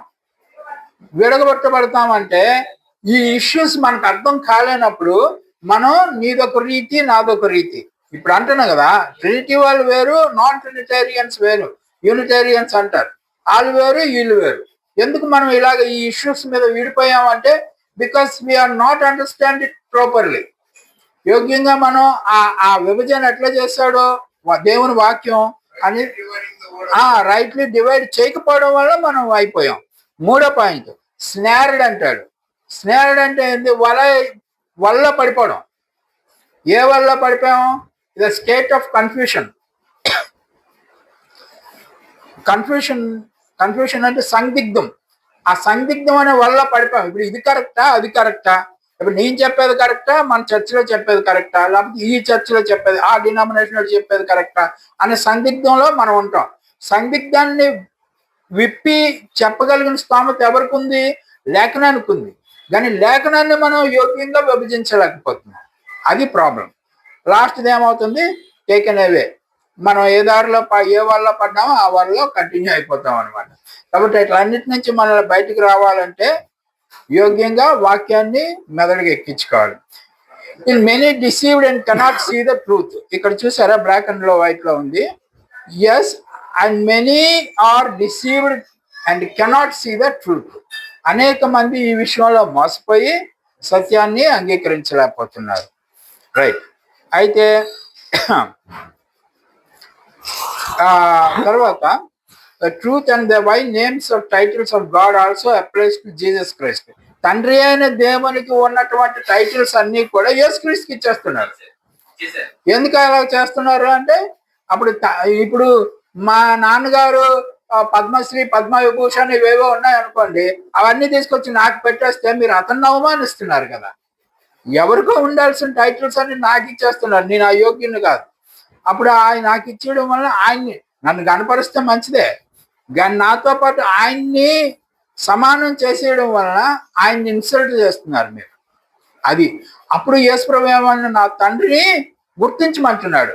తండ్రిని గుర్తించేటోయే నిత్య జీవం అని చెప్పిందాక మనం ఒక లేఖను చదివాం. కాబట్టి యోహాను 17:10 వెళ్ళిపోదాం.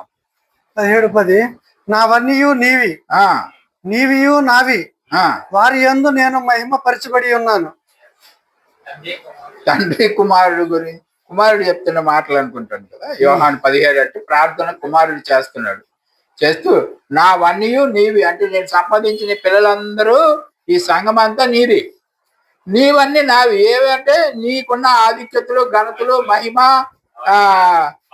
పవర్స్ అన్ని నావి అని చెప్పి ప్రభు వారు చెప్తున్నారు.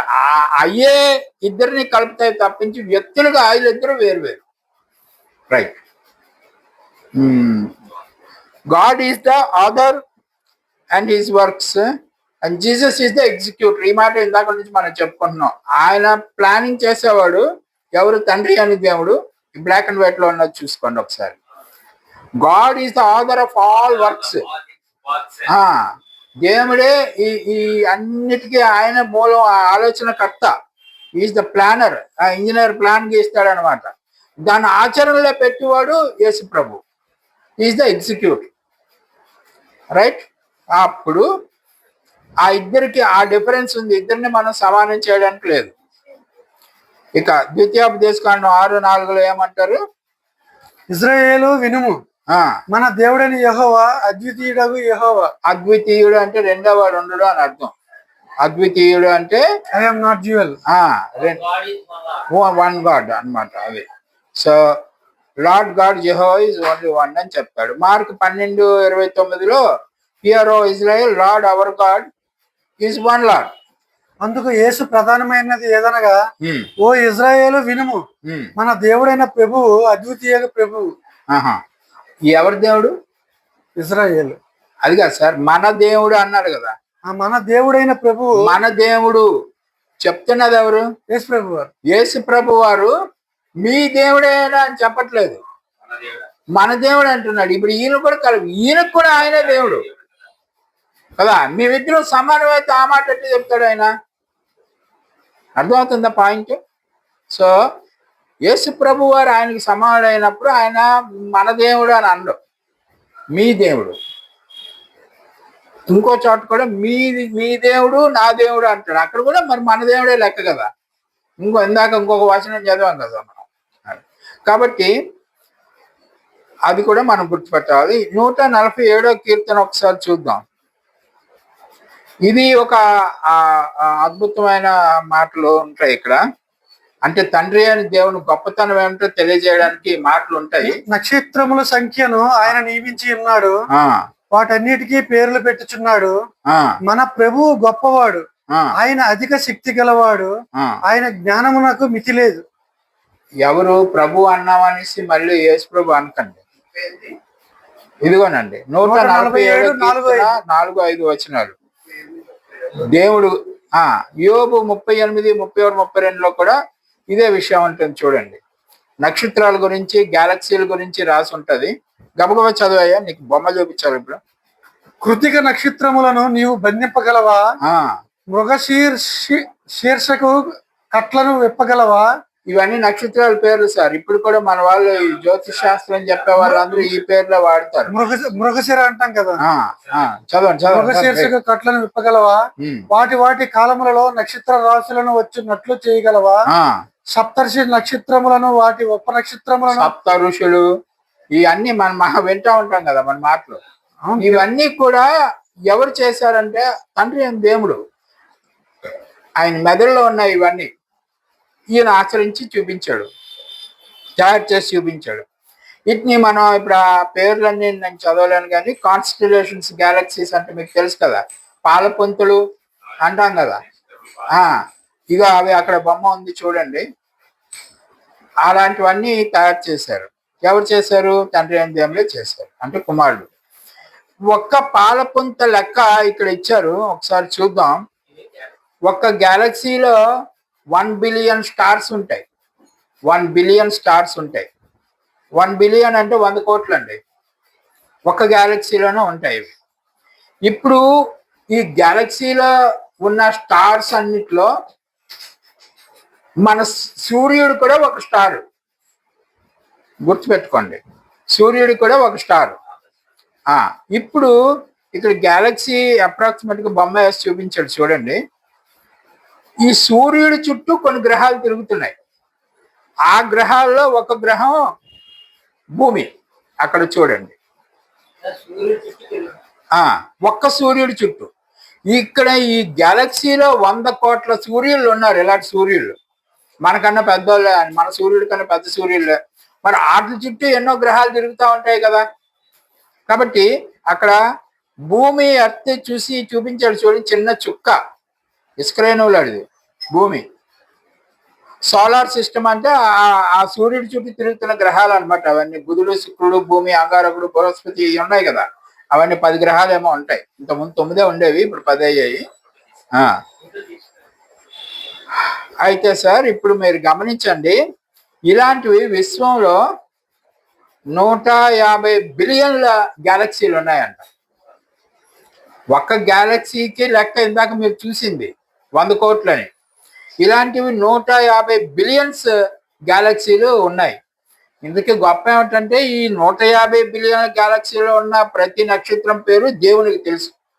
ఏ దేవుడికి? తండ్రి అయిన దేవునికి. ఓకే, అంటే ఇప్పుడు 150 బిలియన్లు అంటే ఎన్ని కోట్లు అవి? 15,000 కోట్లు అంట. 6 ట్రిలియన్ అంటాడు. 6 ట్రిలియన్ స్టార్. మరి సూర్యుడు ఒక్కడే కదా నక్షత్రం అంటున్నాము, సూర్యుడిని. ఇప్పుడు అలాంటి నక్షత్రాలు ఎన్ని ఉంటాయి టోటల్గా? 150 6 ట్రిలియన్ నక్షత్రాలట. ఇది ఎందుకు ఈ లెక్కలన్నీ ఎందుకు చెప్పారంటే, ఇన్ని నక్షత్రాలు ఉన్నా వీటిలన్నిటి పేర్లు తండ్రి అయిన దేవునికి తెలుసు అంటాడు. అంటే అంత గొప్ప తండ్రి అనమాట. ఇప్పుడు వీటిలో సృష్టి ఎంత విచిత్రంగా ఎంత గొప్పగా ఉందో మనం చూడాలా. ఈ నెంబర్ ఆఫ్ స్టార్స్, వీటి పేర్లన్నీ ఆయనకి తెలుసని 147 కీర్తన 4-5 వచనాల్లో ఉంటుంది. 145లో ఏముంటుందంటే, ఈయన గొప్పతనాన్ని వెతకలేమంట మనం. అన్సర్చబుల్ గొప్పతనం తండ్రి అయిన దేవునిది. యెహోవా మహత్యము గలవాడు, ఆయన అధిక స్తోత్రము నొందదగిన వాడు, ఆయన మహత్యము గ్రహింప శక్యము కానిది. అది యెషయా 45:15 వచనం. ఇప్పుడు ఇక్కడ 2 చెప్తారండి. ఒక బకెట్ను ఒక త్రాసు ఉంటాయి. చదువు ఒకసారి. యెషయా 40:15. జనములు చేద నుండి జారు బిందువుల వంటివి. జనముల చేద అంటే బకెట్ అని ఉంటుంది ఇంగ్లీష్ లో. నీళ్ళు తోడుకునేది చెప్పారు అది. అందులోంచి జారే బిందువు, గుర్తుపెట్టుకోండి ఆ మాటలు, దాని గురించి వివరణ ఉంటుంది. చేద నుండి జారు బిందువుల వంటివి, జనులు త్రాసు మీద ధూళి వంటి వారు. జనులు త్రాసు మీద ధూళి వంటి వారు.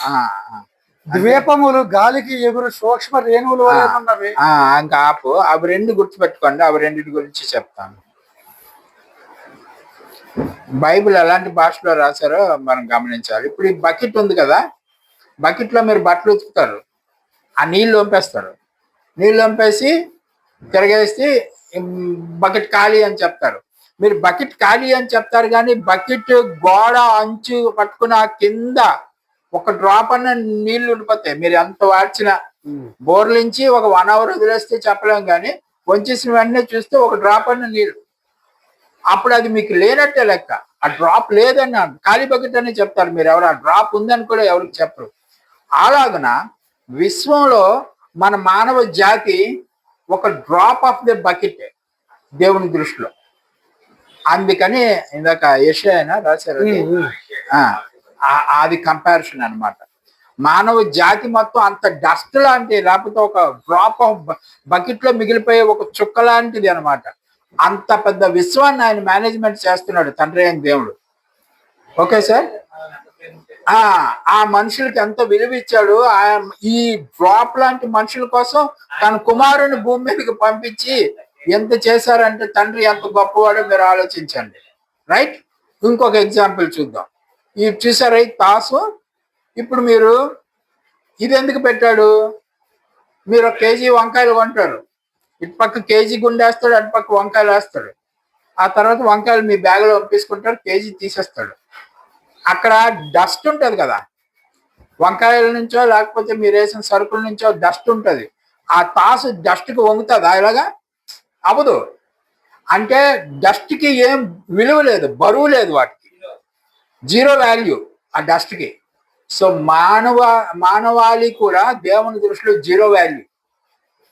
ఆ జీరో వాల్యూ అయిన మనుషుల గురించి తన కుమారుని పంపించి మేకులు కొట్టించి చంపేసి ఏదేదో చేశారు కదా మీ అందరినీ మరణం నుంచి రక్షించడానికి. ఇప్పుడు ఆ తండ్రి గొప్పవాడా కాదా? మన దృష్టిలో తండ్రి విలువ మన మనసులో పెంచడం కోసం ఈ అన్ని లేఖనాలు ఉన్నాయి. ఈ నా సొంత మాటలు కాదు, లేఖనాల్లో ఉన్నవే నేను వివరించి చెప్తున్నాను. యెషయా ఎందుకు రాశాడు అలాగా? మానవాళి ఇంత గొప్పవాళ్ళని. అది మానవాళికి ఏం గొప్పతనం లేదు, విశ్వంతో పోలిస్తే మనుషులు నథింగ్ అని చెప్పి చెప్తా ఉంటాడు. అలాంటి నథింగ్ గురించి ఆయన చేసిన గొప్ప త్యాగమేమో ఇప్పుడు మనం చూసాం అన్నమాట. సో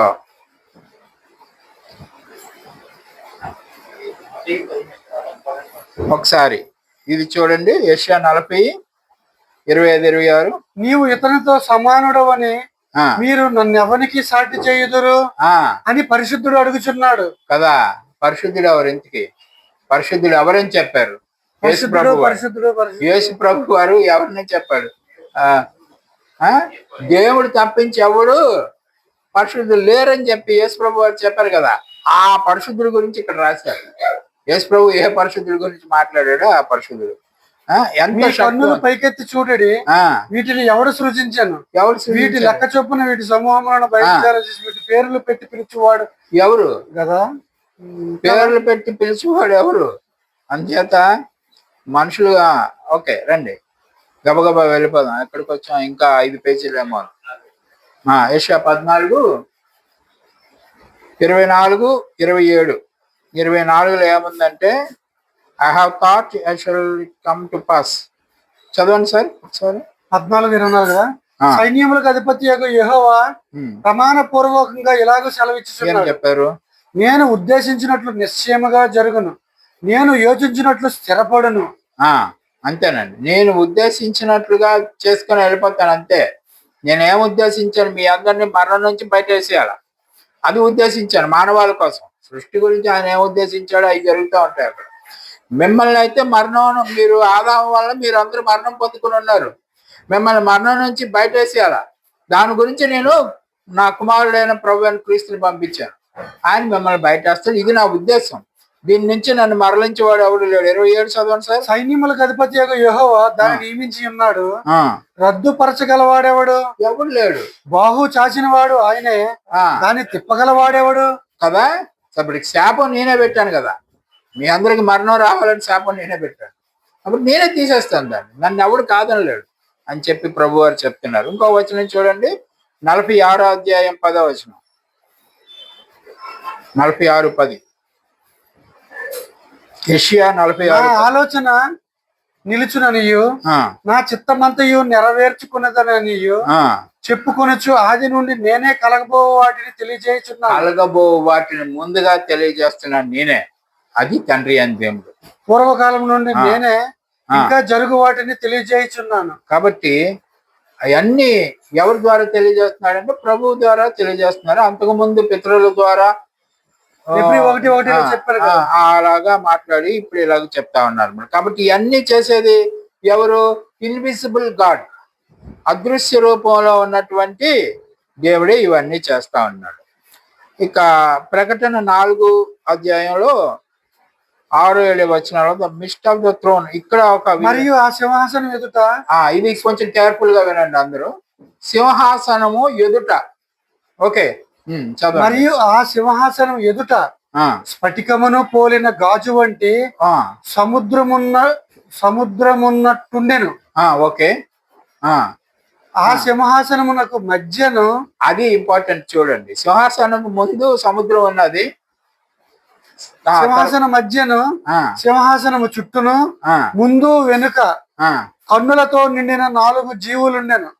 ఇది చూడండి. ఇప్పుడు సింహాసనం మధ్యలో, సింహాసనం ఫ్రంట్ బ్యాక్ సైడ్స్ లో సింహాసనం మధ్యను, సింహాసనము చుట్టూను అంటే అరౌండ్ ముందు వెనక కన్నులతో నిండిన 4 జీవులు ఉండేను. 4 జీవులు ఉండే. కేర్ఫుల్ గా వినండి ఇవి.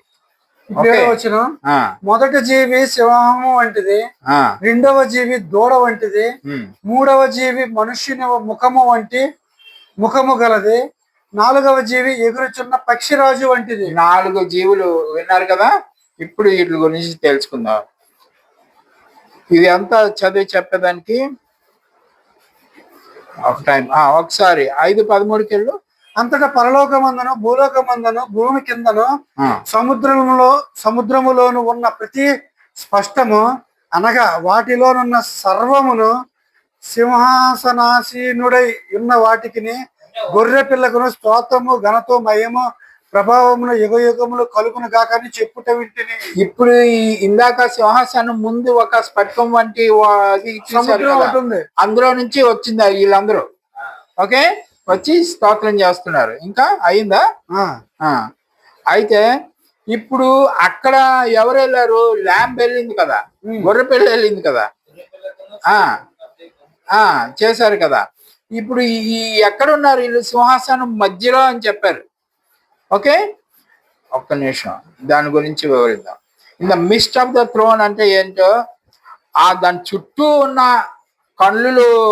కన్నులు ఉన్నాయి అని చెప్పారు ఉన్నారు కదా, అదంటే ఏంటో మనం చూద్దాం. ఇప్పుడు మధ్యలో ఉన్నది ఏంటంటే, the throne symbolically represents the heavenly father. ఈ సింహాసనం ఉంది కదా, సింహాసనము ఎవరిని రిప్రజెంట్ చేస్తుంది అంటే తండ్రి అయిన దేవుడిని రిప్రజెంట్ చేస్తుంది. రైట్?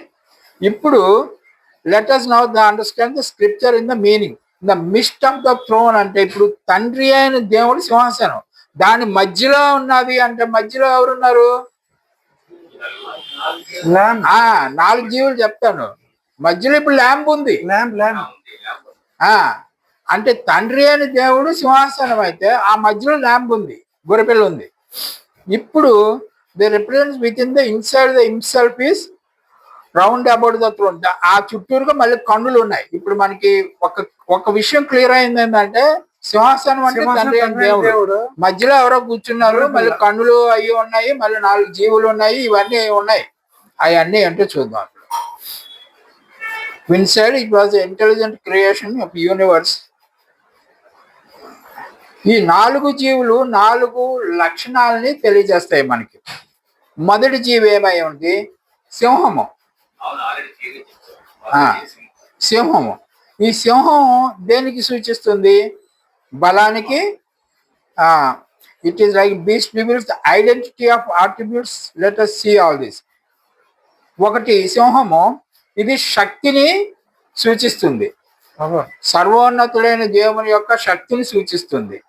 తర్వాత ఆల్మైటీ గాడ్ అంటున్నాం కదా, ఆ ఆల్మైటీకి, ఆ బలానికి చిహ్నంగా ఆయన ఉంటుంది.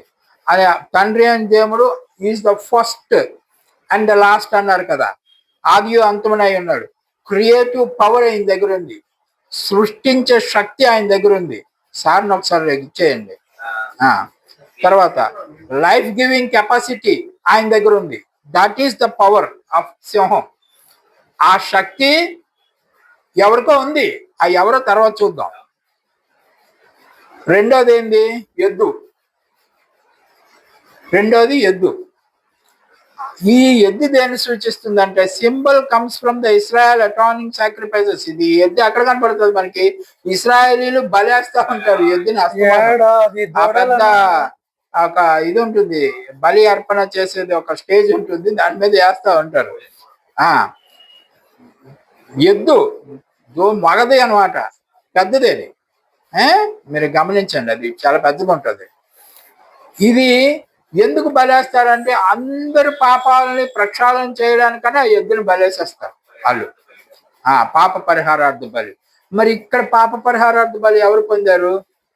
యేసు ప్రభు కదా. సో ఎద్దు ఎవరికి సింబల్ అయి ఉన్నది? ఇప్పుడు యేసు ప్రభు వారికి సింబల్ గా ఉంటుంది. అది పవిత్రతకు, పెర్ఫెక్షన్ కి, పవిత్రతకు ఏమంటారు? Perfect holiness already holiness and perfection అంటారు. పరిపూర్ణత పొంది ఉంటారు. ఇది ఇట్లన్నిటికీ పునాది అయి ఉన్నది. ఓకే, కాబట్టి ఎద్దు పెర్ఫెక్షన్ కి, పరిపూర్ణతకి. ఇందాక ఏం క్యారెక్టర్ అది? బలం. ఇది న్యాయం. ఇది పవిత్రత, యోగ్యత. ఇక మూడోది ఏంది? మనిషి ముఖం ఉంటుంది అందులో. ఇందాక 4 క్యారెక్టర్స్ లో మనిషిది. వీరేంది? మనిషి ఎవరి స్వరూపంలో చేయబడ్డాడు? దేవుని స్వరూపం. దేవుడు ఏమై ఉన్నాడు? ప్రేమ అయి ఉన్నాడు. దేవుడు ప్రేమ అయి ఉన్నాడు. కాబట్టి మనిషి దేవుని స్వరూపంలో చేయబడ్డాడు. కాబట్టి మనిషి ఏమై ఉంటాడు? ఇప్పుడు ప్రేమ అయి ఉండాలి. సో ఇదొక క్యారెక్టర్. బలం ఒక క్యారెక్టర్, పవిత్రత ఒక క్యారెక్టర్, ప్రేమ ఒక క్యారెక్టర్. నాలుగోది ఏంది? ఇది పక్షిరాజు. పక్షి ఎక్కడ ఎగురుతుంది? ఇది చాలా పైన వెళ్తుంది. దీనికి ముందు చూపు ఎక్కువ, జ్ఞానం ఎక్కువ. ఎందుకంటే సర్వము చూస్తూ ఉంటుంది కాబట్టి దానికి విపరీతమైన నాలెడ్జ్ ఉంటుంది. ఎక్కడ దిగాలో, ఎక్కడ ఎక్కాలో అన్నీ తెలుసు దానికి. హైట్కి వెళ్ళిపోతుంది కాబట్టి రెక్కలు కూడా ఓపదు. అది అంత నాలెడ్జ్ఫుల్ గా ఆలోచించుకుంటూ ముందుకెళ్తుంది. ఇప్పుడు ఈ క్యారెక్టర్ ఎవరికి ఉంది? ఎవరికో ఉంది. సో ఇప్పుడు మీరు 4 క్యారెక్టర్స్ చూశారు. ఒకటి ఇంటెలిజెన్స్, కింద నుంచి వెళ్దాం. ఒకటి ఇంటెలిజెన్స్, సర్వజ్ఞాని కింద. 2 ప్రేమ. 3వది దయ, ప్రేమ, పవిత్రత, పరిపూర్ణత. 4వది బలం.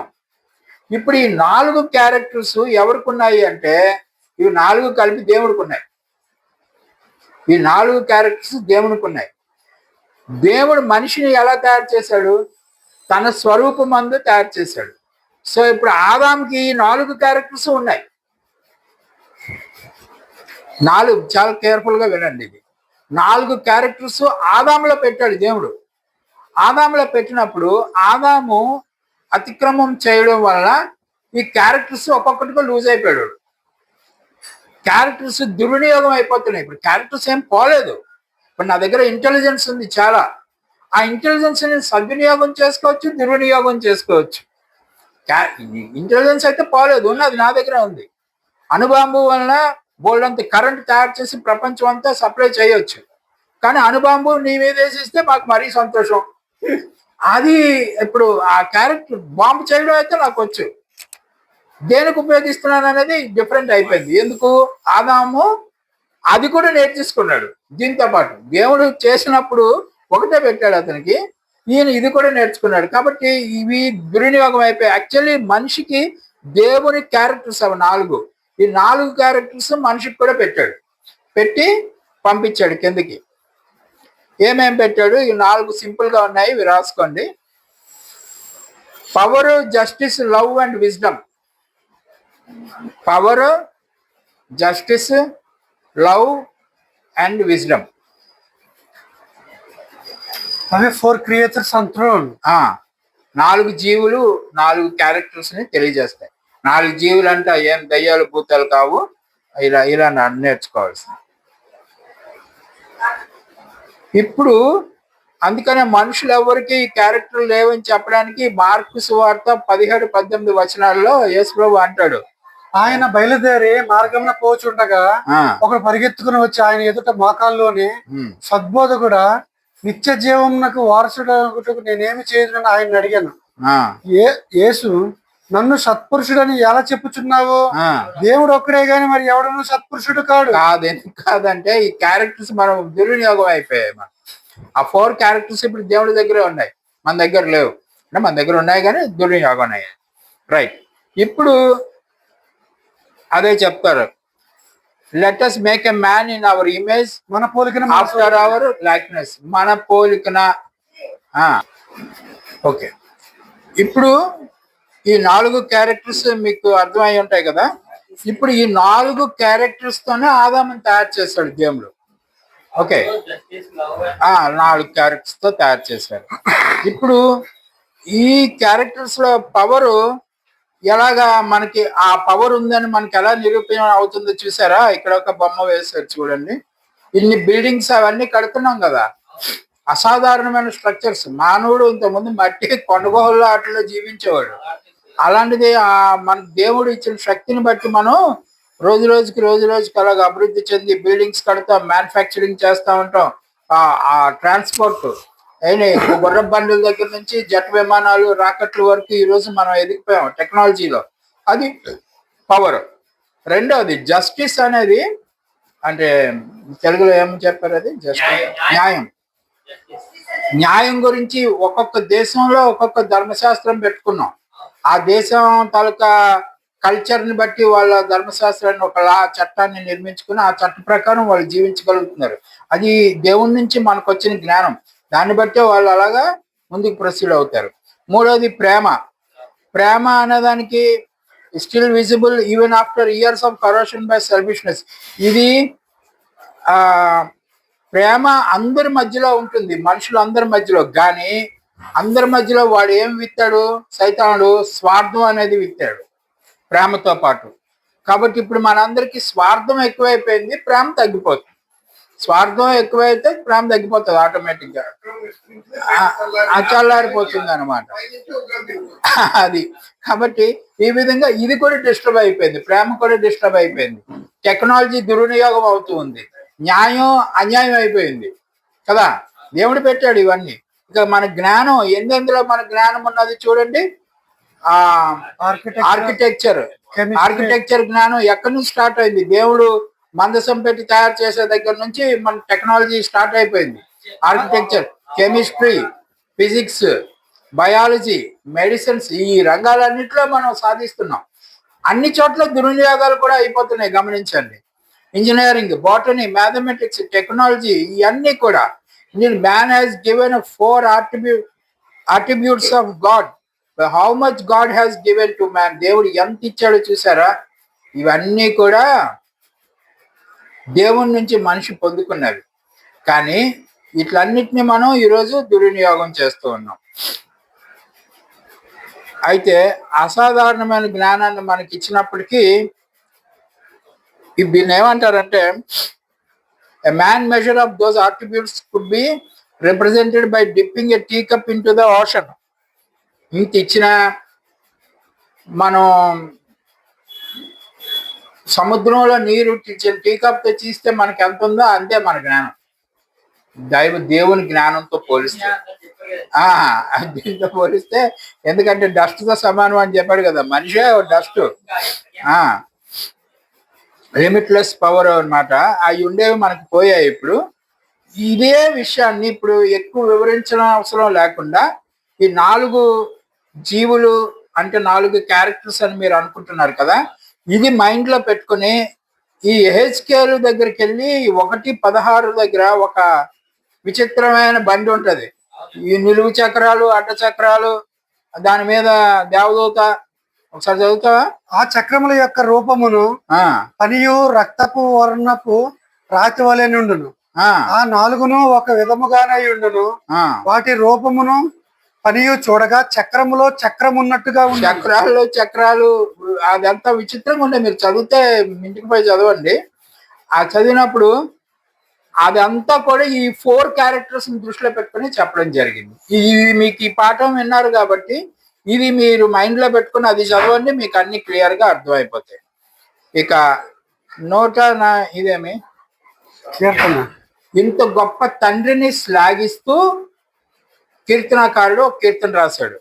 145వ కీర్తన 8 నుంచి 21 వరకు మీరు చదివితే తండ్రి గొప్పతనమే ఉంటది అక్కడంతా, కుమారుడు కాదు. టైం అయిపోతుంది, అక్కర్లేదు. This is the great Jehovah showing his mercies and providence on all. లోకమంతటి మీద ఆయన చూపించే మహాకృప ఏమై ఉన్నదో తండ్రి అని దేవుడు అది చెప్పడం జరుగుతుంది. ఇది ఇప్పుడు చూడండి. But the world and nominal Christians still wait, but we read in the reaction of the future when they receive God truth.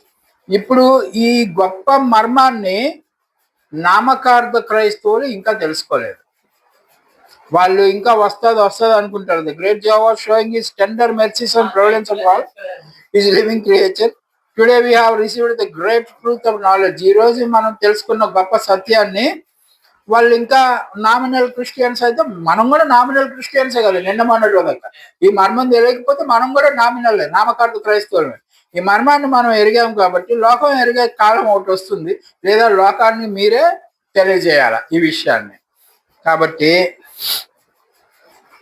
ఈ మర్మం ఇట్లాగా, ఈ సత్యం అంటే ఇదనమాట.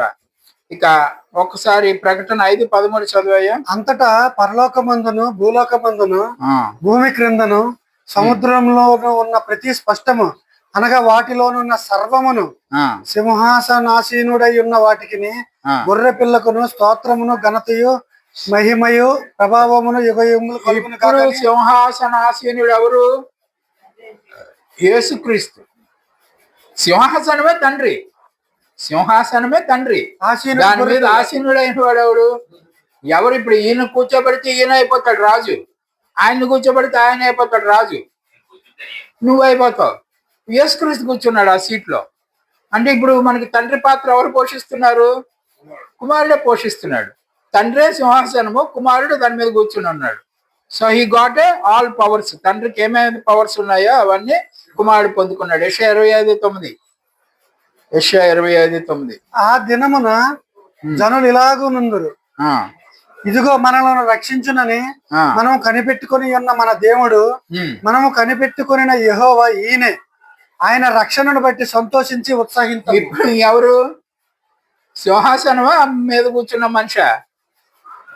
కూర్చున్న మనిషి. ఆయన మనం అనుకుంటున్న యెహోవా ఈయన అంటారు జనం అందరూ. ఓకే, ఎందుకంటే లోకమంతా క్రీస్తు ద్వారా పరిపాలింపబడే కాలం రాబోతుంది.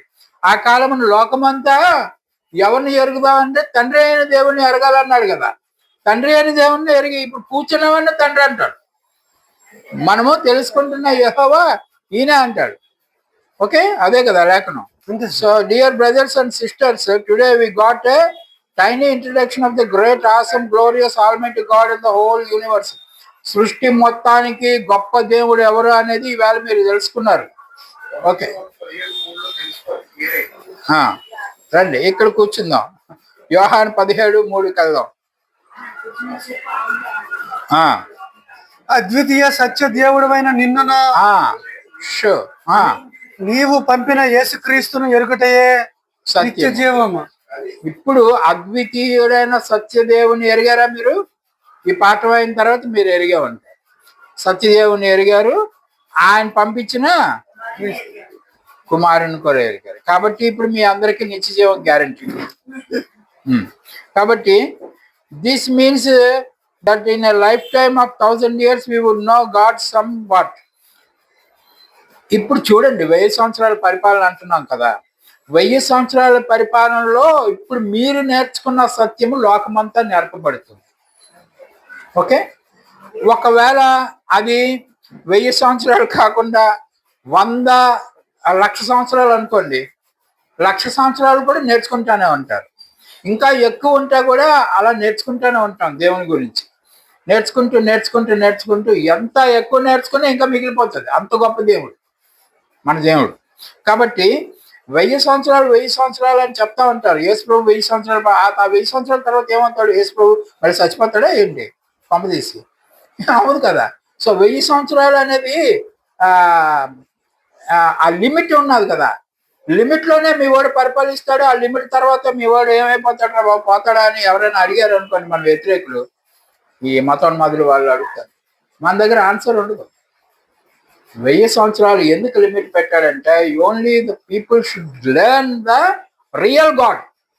నిజమైన దేవుడు ఎవరు, ఆయన కుమారుడు ఎవరు, ఆయన ఏం చేశాడు, ఈయన ఏం చేశాడు, మనకేమిటి లాభం వీళ్ళు చేసిన కార్యాల వల్ల అనేది నిజంగా తెలుసుకోవడానికి పెట్టిన నియామక కాలమే 1000 సంవత్సరాలు. ఆ 1000 సంవత్సరాల తర్వాత మొత్తం కొన్ని లక్షల సంవత్సరాలు మనమంతా దేవుని, ఒకే దేవుడు, రాజు గీజు ఎవడు ఉండడు మనకి.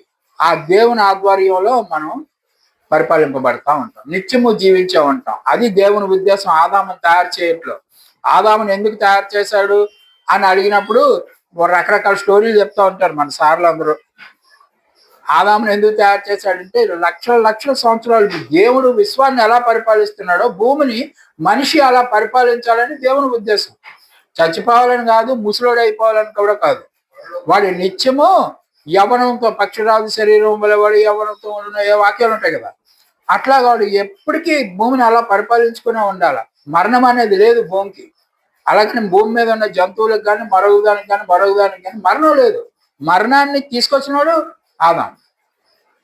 కాబట్టి తిరిగి దేవుడు మనల్ని రిస్టోర్ చేసి శాపం ఏమది శపించబడక మునుపు ఆదాం ఏ స్థితిలో ఉన్నాడో, భూలోక మహిమలో ఉన్నాడు కదా, ఆ మహిమకు మనల్ని తీసుకురావడానికి దేవుడు చేసిన ఏర్పాటు ఈ ఏర్పాటు.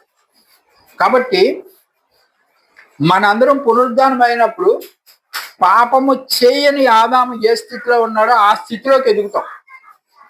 అర్థమైందా? అంటే అప్పుడు అతను ఎలా ఉన్నాడు?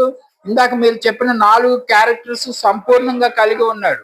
సో పునరుద్ధానుడైన ప్రతి ఒక్కడు ఆ నాలెడ్జ్తో ఉంటాడు, సంపూర్ణ జ్ఞానం కలిగి ఉంటాడు. అప్పుడు నిన్ను ఎవడు పుట్టించాడు, ఎందుకు పుట్టించాడు, మీరు పూర్వకాలం ఏం చేశారు, ఇప్పుడేం చేస్తున్నారు, మీరు పునరుద్ధానం ఎందుకు అయ్యారు, వేరే వాడు ఎవరు చెప్పక్కర్లేదు. మీకు మీరే నేర్చుకుని ప్రతి మోకాలు ఆయన నామాన్ని వంగే కాలం. ఎవరు చెప్పక్కర్లేదు, మీకు మీరే వంగేస్తారు. ఈరోజు అన్యులందరూ మనల్ని పెడతా ఉంటారు కదా, వాళ్ళంతటి వాళ్ళ మోకాలు దేవుని ముందు వంచుతారు. ఎందుకు? సంపూర్ణమైన నాలెడ్జ్తో వాళ్ళు వస్తారు కాబట్టి.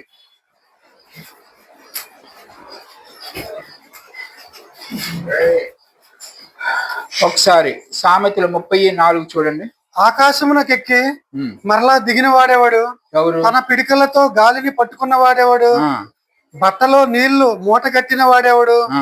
భూమి యొక్క దిక్కులన్నిటినీ స్థాపించిన వాడేవాడు. ఆయన పేరేమో, ఆయన కుమారుని పేరేమో నీకు తెలిసి ఉన్నదా? మీకు ఎన్ని పేర్లు తెలియాలి? ఆయన పేరు ఇంకా ఇప్పుడు చదివారు కదా, సూపర్లేటివ్స్ అన్ని చదివాడు మనోడు. ఆ చదివిన ఆయన పేరును ఆయన కుమారుడి పేరు తెలిస్తే చాలు. మరి మూడోవాడి పేరు, మూడోవాడు ఉంటే కదా చెప్పడానికి. మూడోవాడి పేరు అక్కర్లేదు, మూడోవాడు లేరు కదా. కాబట్టి అంచేత ఇప్పుడు మీరు 2 పేర్లే తెలుసుకోవాలి.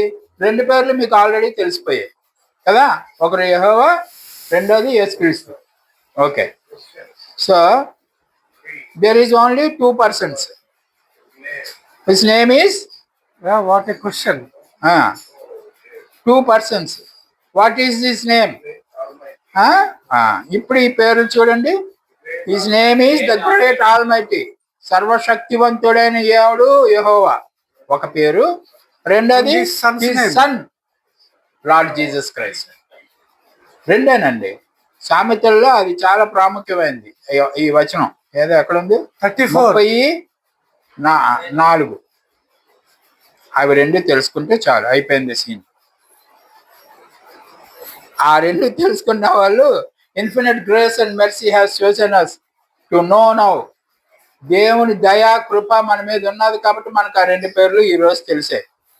End of the study Trinity. ఇక్కడతో ట్రినిటీ ముగించబడింది.